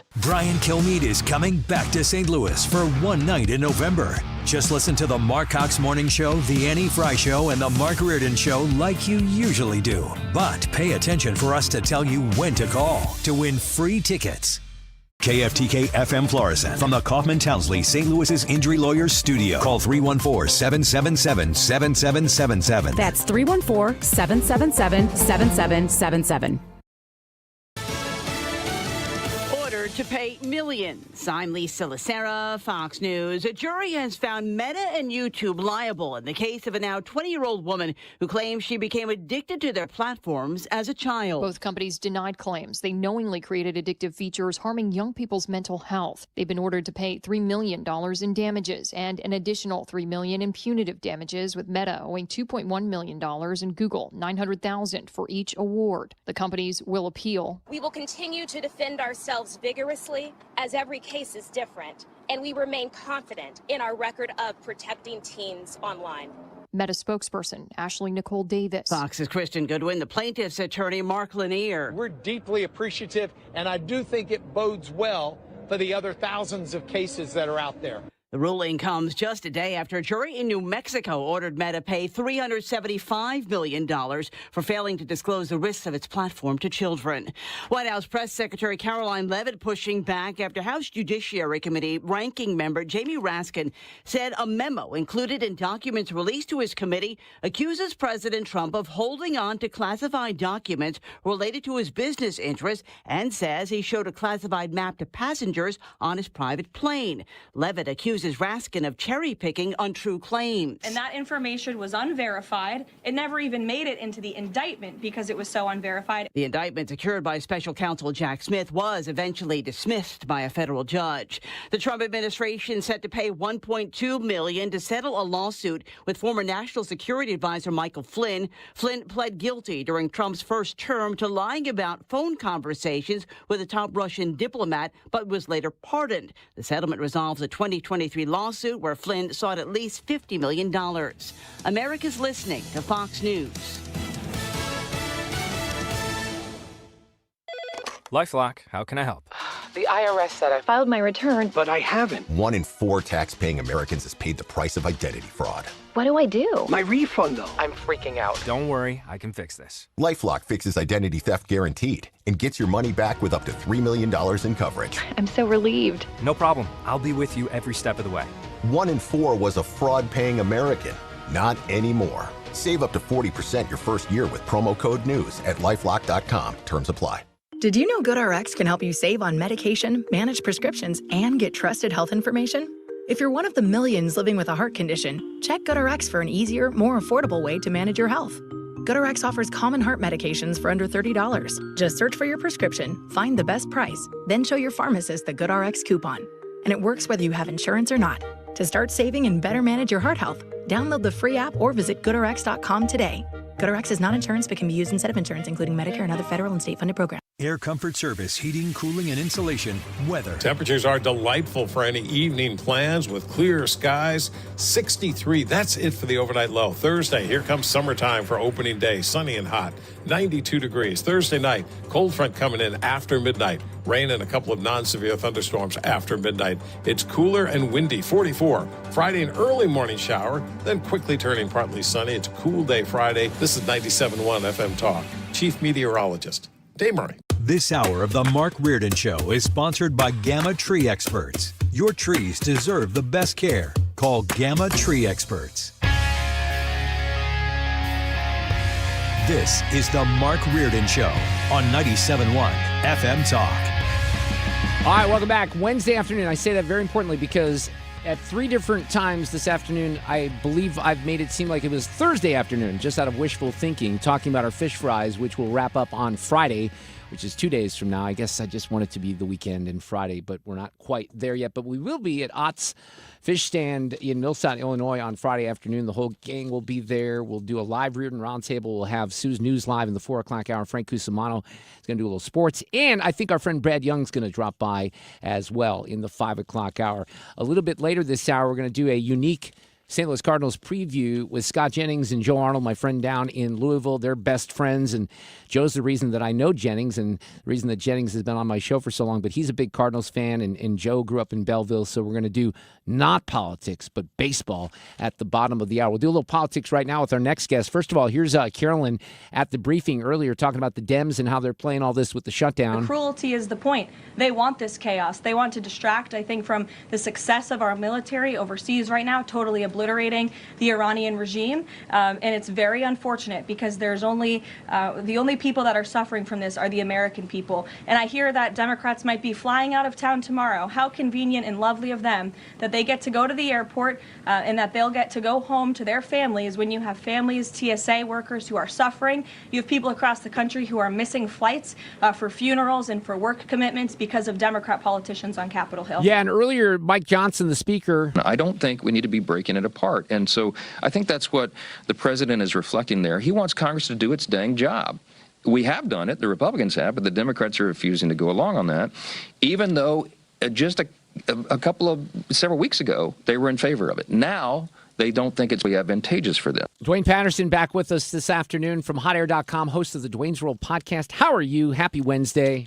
I'm doing great. How are you doing, Mark? We're doing good. I saw some reporting when I started the show this afternoon. I had some reporting from Jennifer Jacobs at CBS News indicating that there was this offer from Elon Musk to pay for the TSA workers and that the administration kind of rejected that. It would be a little complicated. But the other part of that reporting is that the Trump administration said that they believe that the partial shutdown is likely to end soon, that they would have a deal with Democrats. Do you know anything about that? And are we finally maybe going to come to a conclusion on this nonsense?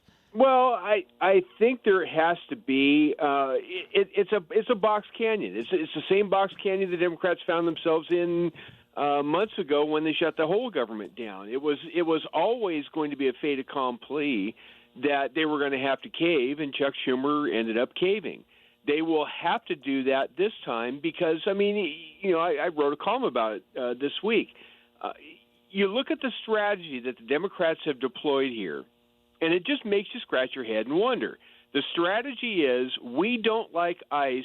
We think ICE is the worst thing ever. It's the modern-day SS. Right. It needs to go away, so we want to make sure that goes away. The problem with that is they're funded 4 years down the road because of the supplemental that was attached to the One Big Beautiful Bill. So they're not going to be short of funding. They're funded. They can't defund it. So the only thing they can do is take the appropriations bill that funds the Department of Homeland Security, which includes its standard funding, which would be nice for them to have, but they don't need it because they're tapping what the preloading that they got as part of that supplemental. But what ends up getting affected is Coast Guard, TSA, anything having to do with Homeland Security. They're the ones that are getting hosed on this, again, for the second time in 6 months. So now you've got agents that are sleeping in cars, have mortgages to pay, and they're finally giving up on government service. They're going into the private sector. Yeah, like I heard 500 agents quit, which seems like a pretty high number to have, jobs that they can walk into that might be better than being TSA agents. But that was rather shocking. So then you have, problem that is, laid on top of the problem you already have with not enough agents out there and they're not getting paid. So I don't know how this comes to an end. It's shocking to me that the Democrats think that this is a good idea. It's also interesting because, look, depending on which airport you're at, I've talked to plenty of people who have traveled, even family members of mine. They've had no problems at all. But you look down in Houston and Atlanta and some of the other airports. Where the hubs are. Yeah, right. The big airports where the hubs are. I mean, lines out the door. I saw at Houston this morning, and you're talking, sometimes 2 to 4 hour lines. So that's going to aggravate people. The question would be, who's getting the blame for that, though? Well, see, that's the thing, is in a lot of places, what's ended up happening is you're having Atlanta started to free up quite a bit because what's happening is the ICE agents that are showing up, they're working the outer perimeters of the line and working the crowd control, which frees up the remaining TSA agents that are still trying to ride it out to do the actual thing. What is that thing they're doing again? Oh, they're checking ID. That's what they're doing. Yeah. They're checking ID so you can fly. So they're doing the stuff that they're supposed to be doing, and they're farming out the outer crowd control and line control to ICE. Who is handing out water bottles? Right, I know. In line, yeah. Right? So, how the times have changed quickly in 2 months, right? So now in Philadelphia, you've got Larry Krasner, the hard left, crazy lunatic district attorney, comes out and threatens ICE, saying Trump can't give you a pardon because this is a state matter, not a federal matter. If you ICE agents show up in airports and dare to give out water and try to maintain the lines, we're going to arrest you. We're going to slap the handcuffs on you. That's what the Democrats are down to. It's like Wile E. Coyote stuff. It really honestly is. It is. Now, let's move to Iran here. Here's what Carolyn said earlier, because Trump seemed to indicate yesterday that there was some diplomacy, and he mentioned a gift that was given along the lines of, oil and gas, maybe some passage through the strait. They wouldn't really confirm that today. There does not need to be any more death and destruction. But if Iran fails to accept the reality of the current moment, if they fail to understand that they have been defeated militarily and will continue to be, President Trump will ensure they are hit harder than they have ever been hit before. President Trump does not bluff, and he is prepared to unleash hell. Iran should not miscalculate again. Their last miscalculation cost them their senior leadership, their Navy, their Air Force, and their air defense system. Any violence beyond this point will be because the Iranian regime refused to understand they have already been defeated and refused to come to a deal. So that's a little different tone than 24 hours ago when Trump's talking about maybe having some good conversations and authentic conversations with people who can make decisions. And then there's news today that the Iranian leadership is thwarting that. They don't agree to some of these things. So, yeah, I think the response is going to be more bombs are coming. Well, you see, I've got a theory about all this. And it's, again, you and I are in the business. We don't know. We're not in the White House. All we can do is analyze the best we can and do wild speculation, right? Wild anterior speculation. And my best theory here is that who Trump is probably talking to is the Parliament Speaker, Mohammed Ghalibaf. And the reason I think it's him is because there was some chatter that was reported pretty widely yesterday of him screaming at the remaining IRGC elements, saying, you people are going to get us all killed. Yeah, you We've think? got to get out from under this. Right. So there was a lot of that going on.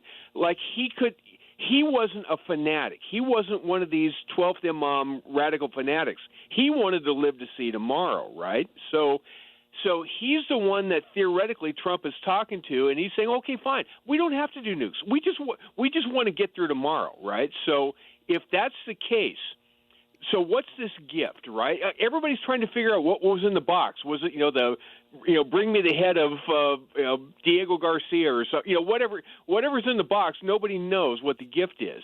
But if it had to do with the Strait of Hormuz and it had to do with oil, which is what Trump said the gift had to do with, he didn't say it was a thing. No. A noun. Right. He just said it was a gift. Right. It could have been something like Ghalibaf giving information of where some drone caches and missile caches were on the southern tip of Iran as a good faith argument. Okay, like I am in charge. I do know where this stuff is, and I'm willing to cooperate. He may have given up some of that stuff for targeting purposes. So that's possible. Now, the real problem is I don't think Ghalibaf is by himself in charge, because you're seeing conflicting reports whether he's really the one that's controlling things or if they've pulled all the old IRGC generals that fought the Iran-Iraq war way back when, 30 years ago, and they're dusting off all these old hardliners. Nobody knows who's left. Well, that's the problem, because to your point, you're getting mixed messaging. Some of it seems positive, some of it doesn't. And, you think to yourself, why in the hell are they not cooperating? Because they are going to get bombed into, oblivion. Now, let's talk about the political implications of this. We're sitting here in Missouri already at $1 higher in gas prices than we were a couple of weeks ago. You're in California. You got $6, $7 gasoline, right? Diesel must be $7 or $8 by now. This is short term, we're told by the administration, but I don't think the leash is very long on this with the American people. I really don't. I would agree with it, except I know, we did an experiment on Hugh's show, and I know you took some calls on it. And I'm the outlier. I took calls yesterday. Everyone supported it. So I'm a little bit more, look, I support what happened militarily. I support getting rid of that regime and everything that's happened. What I'm very, very worried about is the next steps, because they seem undefined. Look, we've been talking about it for 5 minutes. We don't know what's going on, right? So that's my position. Well, allow me to play producer and make a suggestion for a next round of calls, okay? Yes. Make it very topic specific. And what you want to ask callers is, do you personally think that the president has made enough of a case for why we're doing what we're doing? Don't ask what the media is doing. Don't ask what anybody else is doing. Ask callers, ask your audience if they feel comfortable with the case Trump has made for why we're doing this. And my suspicion is, if your audience is anywhere near like a Venn diagram overlap with our audience, it was almost universal. And they said, you betcha he's made the case. We've been ready to pay this thing back for 47 years. People get it a lot more than I even thought they did. Now, how much will they put up with over the next month or two as this progresses? I have no idea. But what I do know is, while Trump was reaching out and saying, okay, maybe they want a deal, we're still surging SEAL teams, the 160th SOAR Air Wing, the Night Stalkers. We are sending in Delta. We are sending in all sorts of special operators into the region. My guess is to seize their oil on Carg Island. But, who knows what's going to happen. But while Donald Trump was saying, sure, they may want to make a deal, we're still flooding resources to it. It's not going to end overnight unless they decide, okay, we're not thirsty for more and we give up. Duane Patterson here from HotAir.com, the Duane's World podcast. And yes, he works with Hugh Hewitt. But let me say one thing about Hugh's audience and my audience. They're going to be somewhat similar, philosophically. Those are the people, let's at least admit, those are the people that are going to be more on board with this because they're dialed in, they're paying attention, they understand the dynamics. For the majority of the American people who aren't paying attention, who might be exhausted by all the news, who see that the gas prices are going up and they weren't going up, I just think that the political implications for this are very, very risky. Look, it's courageous of Trump to do what he did. And if you get rid of this regime and you make it safer for the planet moving forward, I think that's a good thing. Here's what's not a good thing. Democrat control the Senate and the House. And that's what I'm more and more worried about increasingly, because that would be a disaster. That would be a disaster. I would say that the longer this goes on, the more the House is a problem for the Republicans to hold. The Senate, they've got to almost run the field now, and I don't see them doing that, even if the election were held today. The one stat I will tell you is about 2 months ago, the generic congressional map was Democrats had a D+7 map over Republicans, right? And that's losing both houses. If it's a truly D7 lineup coming up this November, that's really bad news for Republicans. There have been 2 of them that have come out within the last 7 days. It's down to D+2 and D+3. If it's down to that kind of a generic congressional map, Republicans are going to do a lot better than you think they are because the Democrats are crazy. They're acting no doubt. like lunatics. Look, I think there's a window here, and I don't want to be misunderstood, that this thing gets wrapped up, that we have some solid answers from Iran, that gas prices come back and they settle down and all this stuff settles down by the beginning of the summer. But if we get into June and we're still, going back and forth and we got more troops and we got boots on the ground, that's not what I voted for. I'll tell you that right now. So I get it, but again, I think Trump is very cognizant of that. If we have to do another wave, it's going to be an order of magnitude heavier and stiffer, and then you release the hounds of the Iranian population to finally take the streets and take it back over again. That might be where we have to go. Then you got a whole different scenario. Duane Patterson, you want to get your hi, Sue, in there before you go? Hi, Sue. Time for traffic. It is time for traffic. Duane, we'll talk next week. Thank you. See you. All right, see you. Traffic from the 97.1 FM Talk Traffic Center. We've got an accident reported eastbound 70 approaching Lucas and Hunt. Watch for that on the left side and a jam through there. Accident northbound 270 past 6440. This one is on the left side as well. They've got the left lane blocked. We've got a parking lot jam back past Manchester. And southbound traffic is going back through about Page. Southbound 170 is a slow go as well.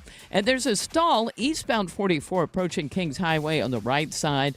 Westbound 40 is slow approaching Kings Highway out through McCausland. In fact, pockets out through 270. Eastbound slow 141 and also at Big Bend. Now 70 westbound, moderate volume past the airport. 55 a little slow, headed down toward Bates and 141. But on the Illinois side, moderate volume coming off the Poplar. But we have a jam on eastbound 64 at 157 due to road work. I'm Sue Thomas. That's traffic. 97.1 FM Talk, St. Louis Conservative. If you're thinking about doing something really cool with your house, like new siding and giving it a whole new look, or maybe some new energy-efficient windows, Banner Construction is where you should turn.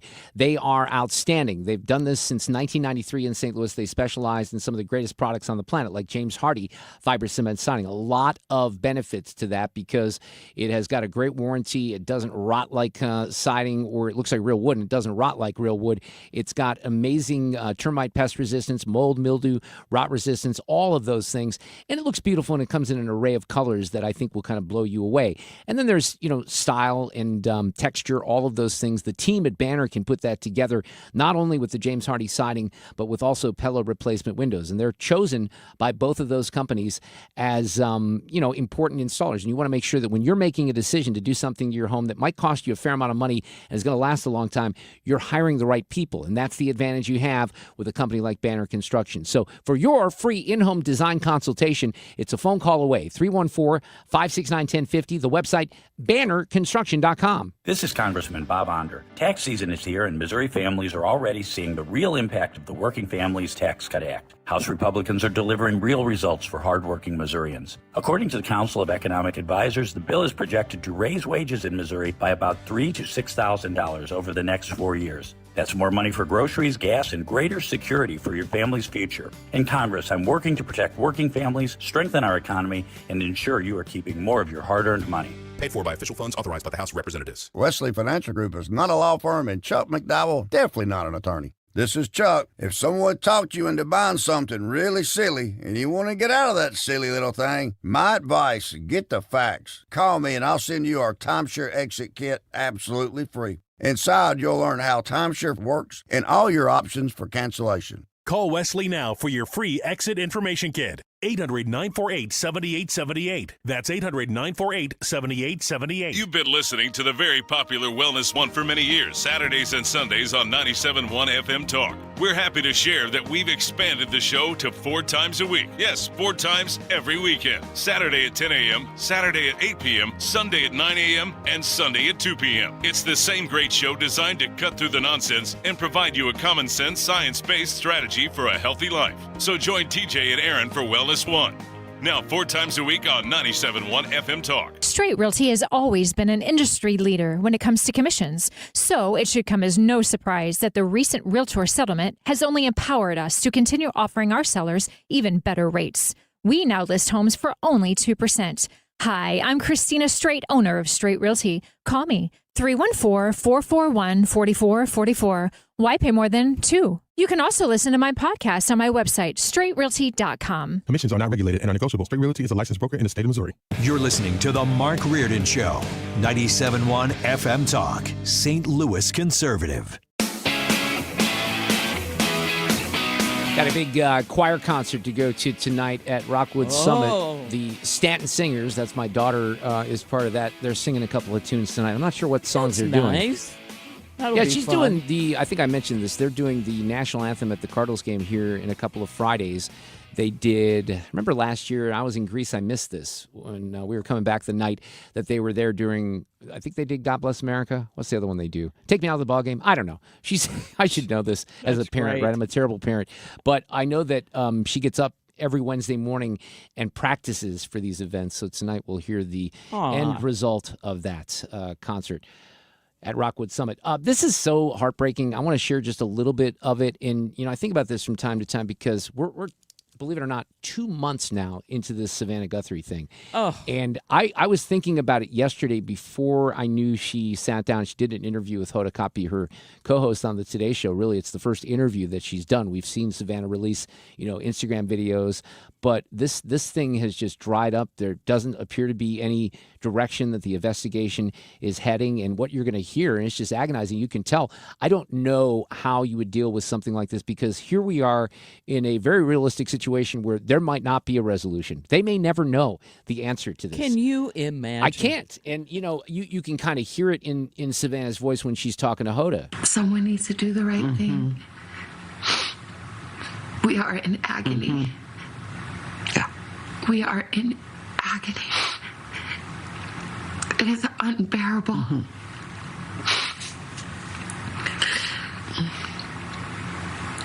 And to think of what she went through. Yeah, I mean, at this point, there's no hope for survival, right? But they just want some closure. I wake up every night, in the middle of the night, every night. And in the darkness, I imagine her terror.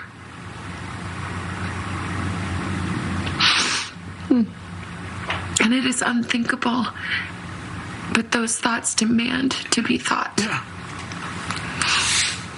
and I will not hide my face.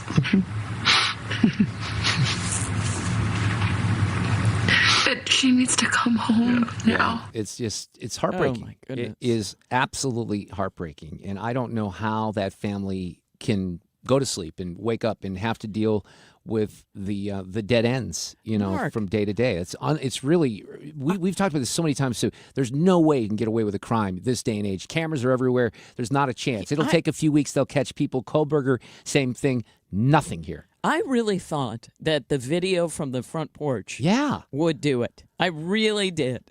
I thought, okay, somebody will be able to tell who this is. Nope. I just wonder if it's one of those deals where years from now, they'll have like some sort of hit on a 23andMe or a DNA database. I hope so.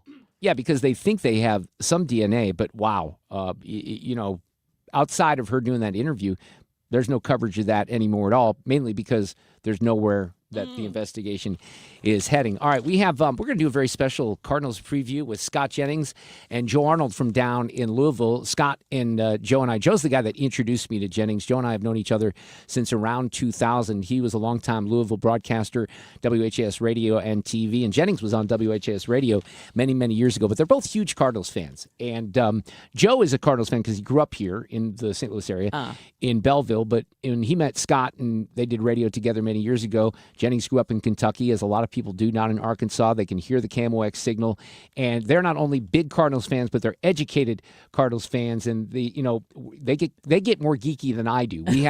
We have a really cool string that shares stories and stats and anger and all that stuff. But those two guys are going to weigh in. We had Ricky Horton a couple hours ago, but Scott and Joe coming up next. Traffic from the 97.1 FM Talk Traffic Center. Crews are still on the scene of the accident, eastbound 70 approaching Lucas and Hunt. They've got the left lane blocked, or the left lanes. It kind of changes, but we've got a jam behind it. An accident northbound 270 past 6440 has been in the left lane. And a stall, that one was eastbound 44, kind of approaching Kings Highway. Now, most of the volume, first of all, on the Illinois side, 64 eastbound jams at 157. We've got a jam in both directions on 270 because of the accident. Southbound is back to Page, northbound back to Doherty Ferry, and 64 westbound jams approaching Kings Highway. But then you've got some volume out west, although it's not too bad, at the 70 split. Eastbound 70 is jammed back to the Interbelt because of that accident. And we are quiet through North County. I'm Sue Thomas. That's traffic.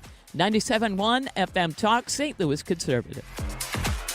I think I may have seen, let me double check this. I don't want to give out fake news. We wouldn't want to do that on the radio, would we? I think the Dow was actually up today, but let's double check that because the stock market has been a little wonky, up and down, mainly down. Yeah, today up 300 points, but I still want to guide you into the official financial planners of this show, Thomas Helbig, Bob Kershaw, his nephew, Bob's wife, Tammy, at the Retirement Advisory Group. We're going to do another seminar with the team very, very soon, but if you would like to know how much money you're going to have in your retirement, the team can sit down with you, give you a plan. There's no obligation whatsoever. They're going to hand you a free copy of their latest edition book, Your Key to a Worry-Free Retirement. They have a great, very simple 3-step process. You go in, you schedule a meeting, you sit down, you talk about what you think your ideal retirement looks like. They will get together with their experts. They look at your financial situation. They determine your needs.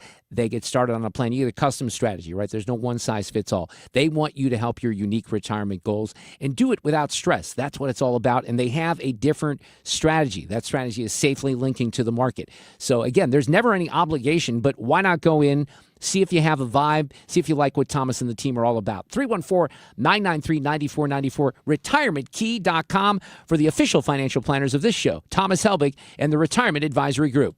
If you sold residential property in 2025, you may owe capital gains tax. I'm Taylor Riggs with your Fox Business Tax Tip. Taxpayers who sold a home last year may owe capital gains from the sale, depending on the depreciation value and how long you've lived in the home as a primary residence. According to tax attorney Rebecca Walzer, the amount depends on whether you're married or single. And you can make up to $250,000 on that sale as a single person without any capital gains tax, up to $500,000 as a married couple without any capital gains. And after that, so you made $600,000 on the sale, then $100,000 would be subject to the capital gains rate. Watch the Big Money Show weekdays at noon Eastern on Fox Business. Taylor Riggs, Fox News. The ACA Market Plan has just announced significant increases on their monthly premiums for 2026, with deductibles over $10,000. You can enroll with Greg Hammond's Freedom of Choice plans now. You don't have to wait. One of their plans lets you use any doctor, has 0 outpatient deductibles, and it's 30 to 60% lower than most Obamacare plans. Other options are full coverage PPOs with national networks, copays, and 100% annual preventative care. Also, there's no income disclosure required, so no potential tax penalties. If you pay for your own health insurance, you're uninsured, you're on COBRA, or your employer coverage is just too expensive, call Greg, and they'll provide all available options. Call 314-794-7784. That's 314-794-7784. Or go to greghammonds.com. That's greghammonds.com. He can custom design a plan managed and chosen by you, not the government. If you can sense spring in the air, you're not alone. It's a perfect time to get Corel Roofing Company to come over and give you a free roofing inspection. Mark Cox here. You know, my friend Curtis has been at this a long time. Here's what he can do. If your insurance company has denied coverage for your roof, call Curtis. He specializes in working with insurance companies. You can get a second assessment from them, and often they're able to work with that insurance adjuster to find a way to get it covered. They are honest. They're going to give you a true evaluation of what's going on. Curtis is not going to overcommit on your roofing job. A lot of other companies do this. Curtis feels like quality suffers and customer service drops off. It's important to pay attention to details. Quality materials, quality workmanship. It's certainly what I got when Corel Roofing put a brand new roof on my house. Call 314-222-9529 right now. Tell them Mark Cox told you to call, or go to CorelRoofingCo.com. It's time for a $98 AC tune-up.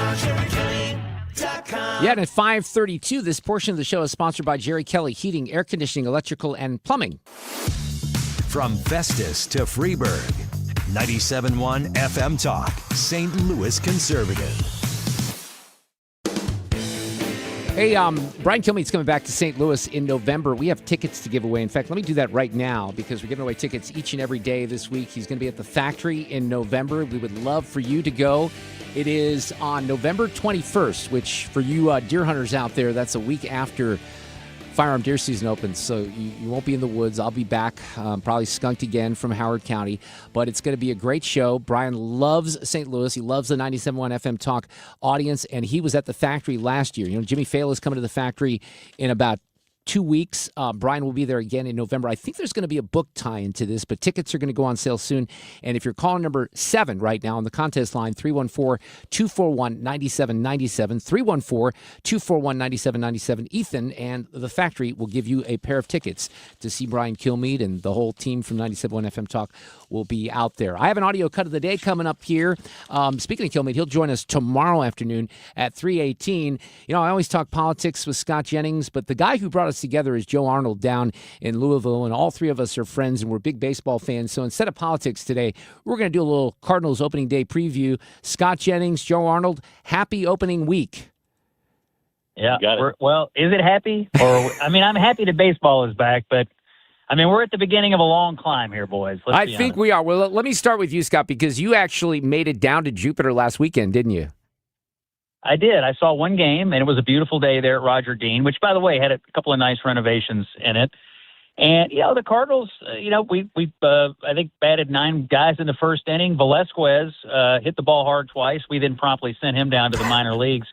So, I mean, honestly, I don't know what to make of it. I want to be optimistic and I want to be hopeful. I am scratching my head at a little bit of this right now. Well, our text string that we had was kind of active yesterday on this Nelson Velasquez thing. And Ethan, my producer, we talked about this too, a little confused by it, leaving him off the roster. This is a kid that we're probably going to see this year. But what's your take? Joe, I know you weren't real happy about this. It's a little confusing, isn't it? No, actually, I'm fine. Okay. This is part of a long-term turnaround to rebuild the system under Chaim Bloom. And so to me, this is a matter of gathering as much talent and trade chips for the future as possible. And frankly, if you had called him up, that means you have to release somebody else or at least expose them to waivers. Right. And, and as long as as Scott's pointing out, this is going to be a long haul. Does anyone expect to win the pennant in 2026? I don't think so. And so if that's the case, if you're going in already, then what you're in a long-term talent acquisition. I think what we have to prepare ourselves for is the Cardinals this year are going to be half talent development for 2 or 3 years from now, and the other half is going to be a feeder system for the rest of the major leagues of who we're going to trade away at the trade deadline to get even more talent in. So as long as we approach that with our eyes wide open, I think there's going to be plenty of opportunities for Velasquez. He just might have to wait his turn. Yeah, and I understand your point. We did talk about the fact that you'd have to waive a player. So the Cardinals, and you got to put a little faith in Chaim Bloom right now. But then, you look at how hot his spring was. Jennings, you agree with Joe on all those points or not? Well, look, I agree that we're rebuilding. I agree on the rebuild. And I think Chaim Bloom's, I think he's doing what they hired him to do. I just, we have guys on the roster. We have Fermin, we have Urias, and I'm sure they're very lovely people. I just think these are all basically the same guys who are going to hit about 20% below the league average. And so I'm with you. I'm with you on the rebuild. Occasionally, I like to go to the ballpark and see somebody with enough muscle mass to hit it over the fence. That's all I'm saying. That's all I want. Occasionally, I'd like to see some baseball. Well, that's not too much of an ask. And look, you guys, we all went to that game together last May, and the Cardinals were pretty decent until July. I mean, at least they gave us something to cheer about. We were at a fantastic game. You remember that was the one that Arnold kind of caught that ball over the third base line, and they actually made a gold seat there. So there were, moments, and Fred and I talk about this all the time because just like you two, we're huge baseball fans. We want entertainment. I want to go home and listen to the games and watch the games and not have to be pissed off and yelling at the TV or the radio when this is happening. So to Jennings' point, I mean, who's the face of this franchise right now? Is it Mason Wynn? Well, according to the Cardinals, if you look at when they announced their roster, the face, this is a lot of pressure, is J.J. Weatherholt. He is the number one face. Yeah. If you look at the Cardinals' ex-post or tweet from when they announced the roster, you had J.J. Weatherholt was front and center on the front, and Jordan Walker was 3 players back with a quizzical look on his face saying, "Oh, I made the roster." So I think that says a lot. Yeah, I don't know enough about this kid. He's supposed to be really good, though. Out there, man. This is on Weatherholt's shoulders. It's a lot of pressure for a guy who's never had an at bat. Have you guys seen him did you see him when you were down there at Jupiter, Scott, or not? No, he didn't play that day. Now, he's obviously had a pretty good spring, but no, he didn't play. And I didn't see any of the main pitching prospects either. It was interesting. They kind of downshifted the lineup on that day. And so I saw some guys I don't think we're going to see in St. Louis this year. But I did see Mason Wynn. Honestly, he's struggled this spring. He struggled to find it. Victor Scott has struggled to find it. So, we got a few guys who have been regulars that are, not playing super hot heading into the season. Hopefully it turns around for them. It seems like we keep hoping, Joe, for, the same names we keep mentioning, Nolan Gorman, Victor Scott, Jordan Walker. I mean, Jordan Walker, if you go back 3 years, right, he was supposed to be the next big deal. And that's not even come close to manifesting itself. So I guess you got to stick with him and see what happens. But it's almost like we're expecting a miracle here that's not going to, ever occur. Well, I mean, but one thing to bear in mind, though, is Jordan Walker is 23 years old. There are National League or there are Major League rookies who haven't yet hit 23. I mean, there's guys who might hit it at 24, 25. Yeah, that's true. Yes, we're used to. He seems like he's been around forever because he was called up so soon. But the other thing is about all these hitters you're talking about, and much respect to my friend Scott in terms of wanting a guy who can hit the ball over the fence. I came of age, you and I are old enough, Mark, to remember the 82 Cardinals, who had, I think, 50-something home runs as a team all season and won the World Series. And I know that era has passed us by, but maybe it hasn't for a season. Maybe it's just going to be and to me, St. Louis Cardinals fans, at least who came of age and during the Whitey Ball era, they like a scratch and just grit it out kind of team. Now the question is can you sequence enough hits in a row to be able to get a run across in that kind of an era? But if you can, and you have situational hitting, and they actually pay attention to that, I like the idea of actually having constant offense rather than sitting around for 6 innings and waiting for one guy to hit it over the wall. I love his optimism, Jennings. You got to love his optimism, right? No, I just had a quick one. Were you referencing your fondness for the 1982 Cardinals or the 1882 Cardinals? I know you followed them both carefully, and it wasn't clear to me which you're. Oh, here we go. I like it. I like it when guys get on base. I like it when things are moving. I'm a little worried about the getting on base part. That's like, I'm just a little worried here about somebody has to get on base in order for the next guy to knock them in, and that is where I'm a little concerned about the team. But look, they're young. There is some excitement. There is a little bit of speed. We're rebuilding, and so even though I think we're in for a little bit of a long haul here, I'm going to support this team. Oh, by the way, I love the idea of buying a ticket and having all-you-can-eat chicken tenders or whatever it is. That was a great idea. So I like that, too. And this will be a good thing. They're coming up with some things to get the fans in the stadium. I think we have to get creative, and I think we are going to have to be patient. The other thing is that this division, aren't the Reds supposed to be pretty good? They have Suarez back. Aren't they supposed to be much improved? Yes, I mean they've gone. I love Suarez. They have a Cy Young a candidate there, and Abbott in the pitching. I mean, I think the problem is for the Cardinals this year, and this is maybe a kind of a relief, is that everybody else has gone out and invested. The Pirates have invested. Yeah, and they have, of course, Paul Skeens. They have Connor Griffin, they haven't called him up yet, but he'll be up at some point in the season as a potential rookie of the year. Obviously, the Cubs are favored to win the division. And the Brewers are always around. They've won the division the last couple of years. So, really, this is a pressure-free season for the Cardinals. Just go out and just let them have fun and let them play the game the way it's supposed to be played. I think the fans will still show up because, and no offense to, the latter years of Paul Goldschmidt or Nolan Arenado or some of these guys, but frankly, every time we went to the game, it felt like they were in the way. I mean, it felt like they were just this was dead weight. And this is the oak trees have been felled, and it's time for the saplings to take root. And I'm excited. Look at that analogy. Oh, my God. I can't beat that. We're going to have to close on that. Scott Jennings, Joe Arnold. Jennings, what's on the show tonight that we'll hear on 97.1 FM Talk at 8 p.m.?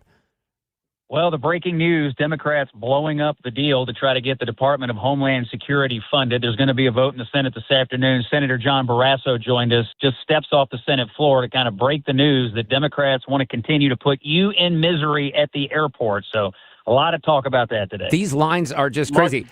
Go ahead. Before you go, Mark. Yes. The 1882 St. Louis baseball team finished 37-43. They were fifth in the American Association. But my over/under is 78 wins for the Cardinals this year. That is great. Well, Joe, I really want you to come in and see a game. Jennings is going to have his own security detail and all that stuff. So maybe we'll see him. Maybe we won't. You guys have fun. Thank you so much. Mark. Thanks so much for doing this. I appreciate it, guys. See ya. Thanks, guys. All right, take care. Thanks, boys. See y'all. Scott Jennings, Joe Arnold, talking a little baseball here. And when I first started that conversation, Ethan sent me something that's really funny that I want to read here. This is from someone on Twitter called Jandy STL, Jandy STL. I don't know who this person is, but they have a hell of an opening day schedule. So you ready? I'm ready.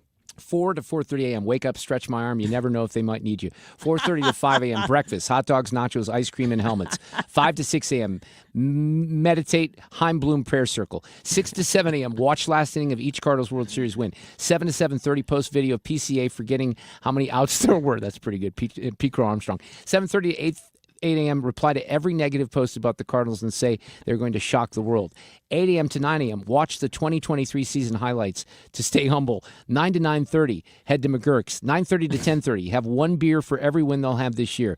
92, he says. 10:30 to 11 a.m., head to Busch Stadium. 11 to 11:30, play wiffle ball on fake field outside of Ballpark Village. 11:30 to noon, be first in line for batting practice. 12 to 1 p.m., watch batting practice. Holy crap, Nolan Gorman could put it in together this year. 1 to 1:30, head up to Big Mac Land to yell at families with young kids that they're only there for the $29 all-you-can-eat deal to name 5 players on the team. 1:30 to 2, get nerves out by heading to Kids Club to see how fast you can throw, 58 miles an hour. 2 to 3, watch Red Jackets and Clydesdales come around the field. And 3:15 game time. Hashtag STL cards. That's a pretty good schedule. Yeah. That is a really full and very optimistic opening day schedule.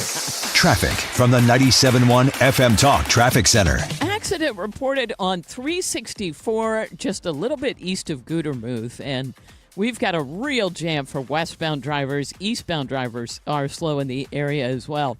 Now, if 70 is what you take out of downtown, westbound isn't bad. But eastbound, there was an accident approaching Lucas and Hunt. They've been trying to move it from the left side off to the right shoulder, but it's still jammed behind it. 70 slowing again at Wentzville. 64 still lined up just past Kings Highway in pockets through 270 and southbound 270. Slow pockets approaching Olive down through Doherty Ferry, but they cleared the accident northbound. Traffic is starting to unwind. I'm Sue Thomas, and that's traffic. 97.1 FM Talk, St. Louis Conservative. We had Dave Murray on earlier. He was not really worried about too much severe weather in the next few days, but let me talk about when that does happen, what's going to happen with your house, and will you have power? Because I want you to get a free estimate on a Generac home standby generator from Generator Supercenter of St. Louis. They're the nation's #1 Generac generator dealer. And there is a huge difference between what they sell at Generator Supercenter and competitors. Sometimes the competitors are HVAC people, nothing against them, but they don't specialize in these. And sometimes they are electricians or contractors, like I said, that sell generators, and then they don't sell them the right way. They don't use the proper wiring. You're going to get a company here that installs, maintains, and monitors your automatic standby generator from Generac. And it comes with a certified service, maintenance, and warranty work. A lot of competitors don't have that. They're not going to offer that because they can't. So they don't sell portables. These are high-quality generators. When your home goes out, this is going to kick right in with natural gas or propane. Stop by the showroom in Chesterfield. Don't wait for the power to go out, because then you're that person that says, darn it, I wish I would have called. Call today or swing on by or check out the website. 314-499-2020, Generator Supercenter of St. Louis.com. Jimmy Fallon in the house, and I cannot wait to see you finally, April 11th. Although we're not calling it a redo, because we never did the thing in the first place. You can't have a sequel if you don't have an original. Get your tickets at 971talk.com/events.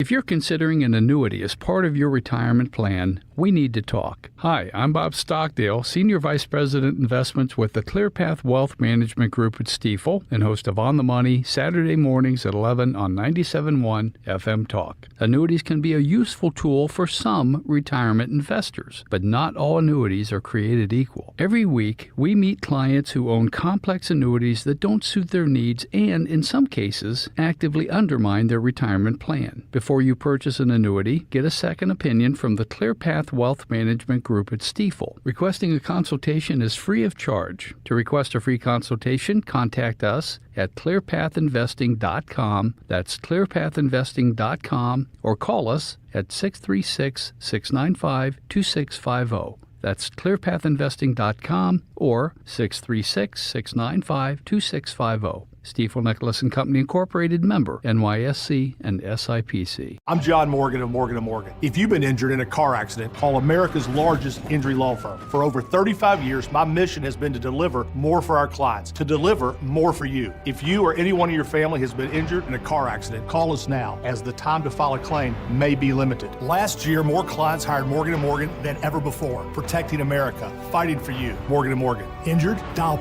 # law. The choice of a lawyer is an important decision and should not be based solely upon advertisements. Past results afford no guarantee of future results. Every case is different and must be judged on its own merits. 100 years. That's how long Overhead Door Company of St. Louis has been repairing and replacing garage doors. A century of trust in St. Louis. Always look for the iconic red ribbon of Overhead Door Company of St. Louis for same-day repair service and no extra charge for evening or Saturday service. Trust your friends at Overhead Door Company of St. Louis. Schedule online at overheaddoorsstlouis.com.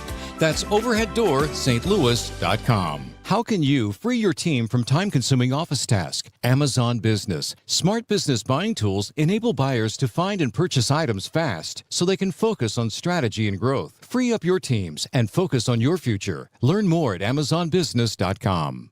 You're listening to The Mark Reardon Show on 97.1 FM Talk, St. Louis Conservative.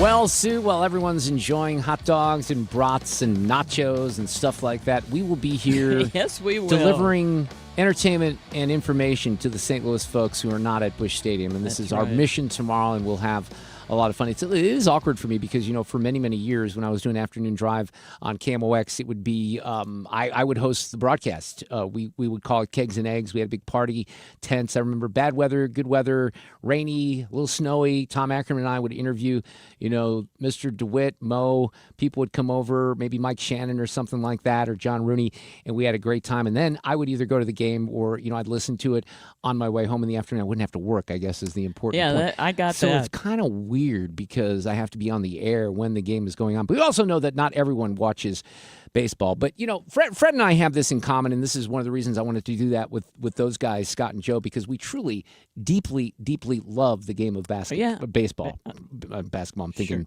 March Madness right now. And, some of my favorite memories from when I was a kid was playing Little League and learning about baseball and collecting baseball cards. And when I came here in late 1979, I've told this story before. In a weird way, I was in Chicago. I was not a Cubs fan. You can take that for what it's worth, but I was a Dodgers fan because I loved the history of the Dodgers. I bought Walter Alston's baseball handbook when I was a kid. He was a legendary manager of the Dodgers. I knew about Sandy Koufax, and then, of course, Tommy Lasorda and Ron Cey and Steve Garvey and all these big stars. So I was a Dodgers fan. So I come here to St. Louis, and really, I don't think I knew much about the Cardinals at all. But in '82, when I'm a senior in high school at Parkway West, and if you go to the Parkway West yearbook from that year, there's a picture of all of us in front of the Stan Musial statue because we skipped school to go down, and that's a lovely picture of me. You'd think I kind of look like a fat girl in that picture. Oh, that's charming. Not too far from the truth, but that was a magical day because of the parade. So, look, I want to have some optimism. I think in the end, when a few years go by, but that's hard to say, we're going to have a competitive team again. It's going to be a little painful, though, unfortunately. All right, tomorrow we got Killmeat on the show. We're getting very close to our last fish fry, which is on Friday afternoon over in Millstadt, Illinois. We had such a great time at Ott's last year. It's Ott's Tavern and Fish Stand. It really has a lot of character over there in that little town. Oh, my gosh. Right? It's very cool. Totally does. So I think we're going to get some good weather, hopefully, for that on Friday. There's some outdoor seating and indoor seating. We'll have Greg Keller, Republican fire breather consultant, on the panel, and State Rep Steve Butts. Brad Young, our friend who often fills in for me here, our legal expert at 97.1 FM Talk, is going to be with us in the 5 o'clock hour. We're still trying to fill maybe a couple of spots for that. So that's on Friday, but we will be here tomorrow. Let's do this before I get out of here on a Wednesday night. If I can press the button. Stand by. Playback ready. Now, the audio cut of the day. Well, you heard mainly today from Carolyn, not a lot from Trump on Iran, but she did hold a briefing earlier saying that the Iran mission is ahead of schedule. From the outset, President Trump and the Department of War estimated it would take approximately 4 to 6 weeks to achieve this critical mission. 25 days in, the greatest military the world has ever known is ahead of schedule and performing exceptionally. Day by day, the Iranian regime is being crippled, and their ability to threaten the United States and our allies is being significantly weakened. Their ambitions of building a nuclear weapon have also been crushed to an even greater degree than they were in Operation Midnight Hammer in June 2025. Now, you might remember, I think I even used this for Audio Cut of the Day 24 hours ago. Trump was talking about this gift that Iran gave to him, right? It was a very big present worth a tremendous amount of money. And I'm not going to tell you what that present is, but it was a very significant prize. It wasn't nuclear related. It was oil and gas related. And it was a very nice thing they did. But what it showed me is that we're dealing with the right people. All right, so still a little mystery surrounding that, some theories. But Carolyn was asked about that today. Well, yesterday the president mentioned a very big present that the Iranians had given the U.S. He wouldn't go into detail, but was it that ship that was carrying 2 million barrels of oil that made it through the state of Hormuz? I'll let the president speak on that at the appropriate time. That might be a good theory, that it was a ship that was let through the straits there, is what I think some people are thinking. But then, there apparently is diplomacy going on right now. And Carolyn said the talks are going well, that Trump wants a deal. There does not need to be any more death and destruction. But if Iran fails to accept the reality of the current moment, if they fail to understand that they have been defeated militarily and will continue to be, President Trump will ensure they are hit harder than they have ever been hit before. President Trump does not bluff, and he is prepared to unleash hell. Iran should not miscalculate again. Their last miscalculation cost them their senior leadership, their Navy, their Air Force, and their air defense system. Any violence beyond this point will be because the Iranian regime refused to understand they have already been defeated and refused to come to a deal. There's your audio cut of the day. We'll have more coverage on this tomorrow. I've been staring at a box of Raisinets for 3 hours because Misty, one of our great engineers here who has become She's a big awesome. Sue's News fan, heard us talking about candy, and we mentioned Raisinets. So I'm down in these bad boys. This might be my dinner, Sue. I just want you to know that. That is sad. And thanks to Misty. It is sad, but it's the reality of where I am. Traffic from the 97.1 FM Talk Traffic Center. I'm going to eat salmon since Mike is out of town. Sounds a bit 3 healthier. days of salmon. All right, we've got a stall westbound 70 on the ramp to Goodfellow, so watch out through there. They're saying some lanes are blocked. And an accident on westbound 364, and this one is past Kisker. But they say it's on the right-hand side. Boy, is there a jam behind that. And that's in both directions, but westbound is worse. Now, if you're westbound on 70, it's fine out of downtown. Little slow at Wentzville. And eastbound still slowing, but they've cleared that accident at Lucas and Hunt. Westbound, moderate volume, Hampton in pockets out through 270. And if you're headed into Illinois, we look fine on the bridges downtown. I'm Sue Thomas with traffic on 97.1 FM Talk, St. Louis Conservative. Oh, we had an amazing conversation with Stuart Rosenblum, Stewie from Stuart's American Mortgage last week on where rates are and the possibility of refining and all of these things, which are very, very important right now to get you maybe some cash. Maybe you're locked in a low rate right now and you don't think refinancing is a smart thing. I think Stewie's going to talk to you and tell you differently, especially because he has something called the Bagel Loan. It's very unique. He created it. It's he and his son Jordan that do the loans, so you're going to know exactly who you're dealing with. You're not going to have to sit on a big line for customer service and wait. It's a great time to refi because with that Bagel Loan, you pay no appraisal fees, no closing costs, no title fees, and no broker fees. Zero. So that's going to save you money. If you're buying a new home and you take out a loan for $200,000 more, no lender fees. The Bagel Loan is going to save you thousands of dollars. He's been doing it for 3 decades here in St. Louis. He likes to think he opens doors for his clients while making what could be a very confusing process easy to understand and maybe even enjoyable, especially if you're going to get a lot of stress out of your life. Quick closes, too, as little as 10 days. So text him. This is his cell phone number. Call or text 314-324-4440. Transparency, too. You're going to know everything from start to finish. They're going to tell you exactly what's going on. You'll love the process. Google the Bagel Loan today. NMLS number 226715. Beat the spring cleaning rush and call our cleaning heroes at Zero Res. This month, buy one, get one room of carpet cleaned for free.